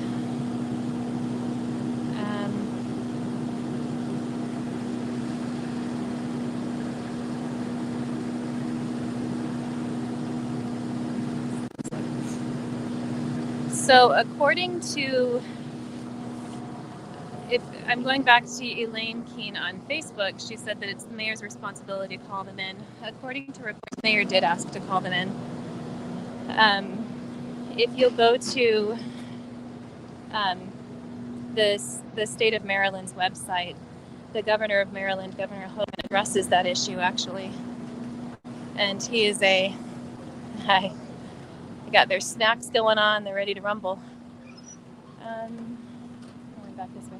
I don't need a garbage can, so I'm carrying around this dumb thing. I guess I can go back the other way, but I've got this paper in my hand. I don't know what to do with it now. According to Governor Hogan, in a press release that he did, they had National Guard troops ready to go in, ready to roll, and they were not given permission by, gosh, I want to say it was the Secretary of Defense or the Secretary of, gosh, you guys, I can't remember. Here, tell me who it was. But anyway, go to the Maryland.gov's website, and you can listen to his address, because what he said was interesting and it made a lot of sense. It explained a lot of things. So it's Governor Hogan at Maryland.gov or Maryland.org. I'm not sure. Dang it, you guys! I picked up this piece of garbage and I don't know what it is. So here we are at another. This is 4th and H down here in Washington, D.C. Secretary of Defense. Thank you, Eric. Yes. According to Governor Hogan's address or press conference, he was the president did not give. Oh, there's garbage can. The president did not give permission to have the troops brought in until the Secretary of Defense was in communication with President Trump, according to what Governor Hogan said, and they were denied permission to bring the troops in until for an hour and a half while the Capitol was being occupied. So if you're interested in that news report, go to Maryland.gov. So the perimeters that are put up here are for pedestrians can still come into this area, but they're blocking cars from coming down. So if you see here, this is, what street is this one? This is 4th Avenue. So this is where I was just walking down several blocks down the other way. But no one is getting through here and, without permission, because these are set. And then heading over this way, this is H Street.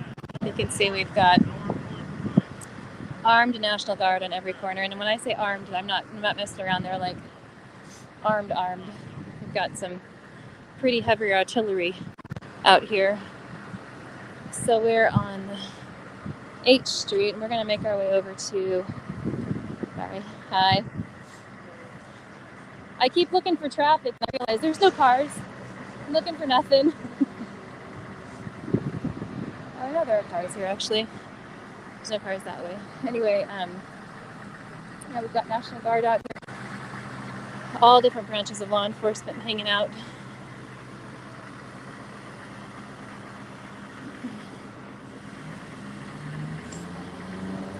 So this is the site out here in Washington, D.C. at our Capitol right now. The streets are quiet. I mean, there's more law enforcement than pedestrians all over. Oh, let's get up into the main area.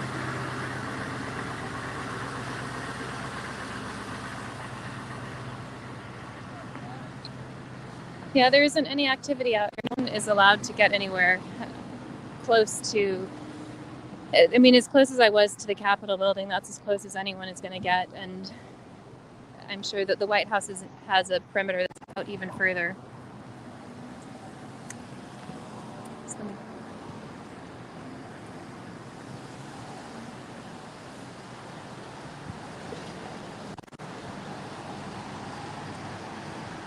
I'm curious to know where, have there been any other incidences at, I don't know what's happening in here.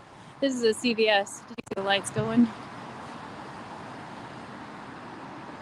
I don't know where, I don't know what they're doing in there, but there were reports today that there was armed militias that were being encouraged to hit up all the capitals across the United States to do an armed occupation, I think was the objective. And as far as I know, it never happened. I mean, it didn't really happen in any sort of numbers, which is good.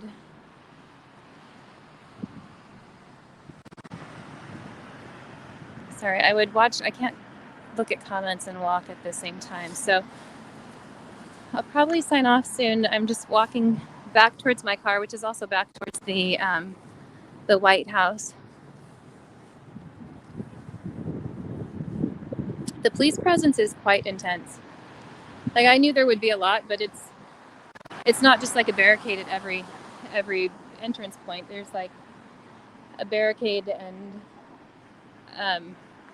like I don't want to call them machine guns and sound ignorant, but some sort of artillery. So even here we have, I think that's just security, but still. Like, it's not just a little bit of police presence, it's a lot. Let's see. So something happened in Michigan. Dave Brandon said that, oh, where did it go? Michigan and Ohio and Oregon all had issues.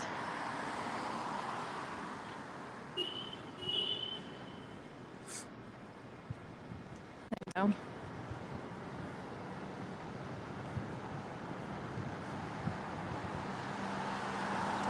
So, yep, here we go.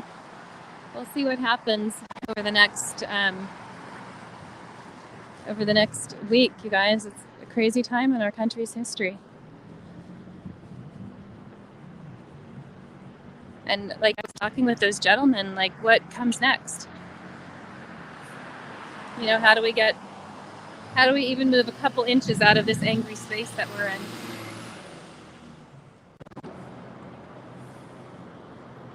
There we go.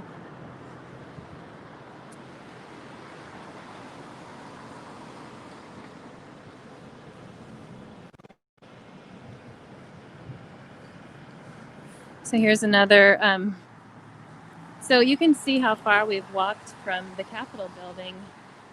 How far out were we? I mean, we're many, many blocks away. And we still are having, there's, like I said, like heavy duty artillery out here. We're on Massachusetts Avenue and 4th. So the perimeter is set back pretty far. Hello. Well, there's U.S. Customs and Border Protection. We've got National Guard, Capitol Police. I think those are Metro Police over there. I imagine it's got to be something kind of like a, I don't know, kind of like a, hey, a little, not a party, but I don't know, they seem to be entertaining themselves well enough out here. Stephanie, I know I parked somewhere in this general vicinity. I think I parked over there. I did. Anyway, so I am going to sign off unless anyone has any other questions for me. Just wanted to give you a look at our Capitol right now. I'll stop in 1 second and I can answer any questions you might have. I don't know how CJ's, oh, look at these puppies. Oh, look at it. It's like a Cavalier Spaniel, Charles Spaniel or something, but that's one cute puppy. Look at their puppies are all playing everywhere. Okay, let's cross the street. Yep, they're kind of all hanging out over there. And then we entered to the zone over here. So this is kind of the perimeter line here on Massachusetts Avenue. Oh, there's puppies. Hello, puppies. Okay. Yeah, so this seems to be our perimeter line right here is Massachusetts Avenue. So these are interesting. So it's here a mask on community. Yeah, King Charles. All right. You guys, I don't know how CJ flips this camera around. Maybe I do this. Hold on. Nope, that's the camera off. Let's see. I don't know. I'm sure you'd enjoy it. You can look at the National Guard for a minute. You're welcome, Jennifer. I'm going to go ahead and sign off. Does anyone have any questions before I go? Is there any questions? I mean, I don't have the answers other than what I can see and hear, and I don't know. But if you have any questions about anything in particular that I can see, let me know. Let's see. Did you want that to happen? Oh, I'm on Massachusetts and 4th or 5th or something like that. The closest, Crystal Ray on Facebook asks, what's the closest I can get to the Capitol or the White House? I got closer than probably I didn't sneak or anything like that. I was just walking and we happened to be let through some checkpoints. But we got down, we were outside the Capitol grounds. We weren't even onto the lawn area. We were kind of out in the street in front, but that's probably as close we're going to get.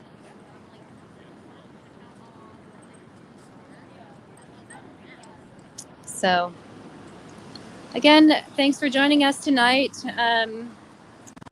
This is Washington, D.C. Live.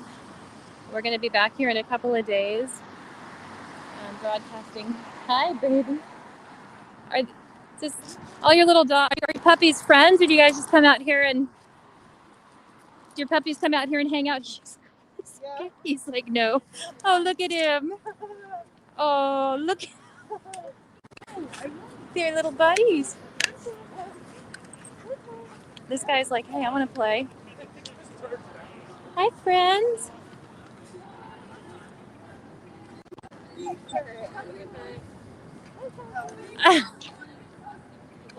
Hi, babies. Look at these guys. Come on now.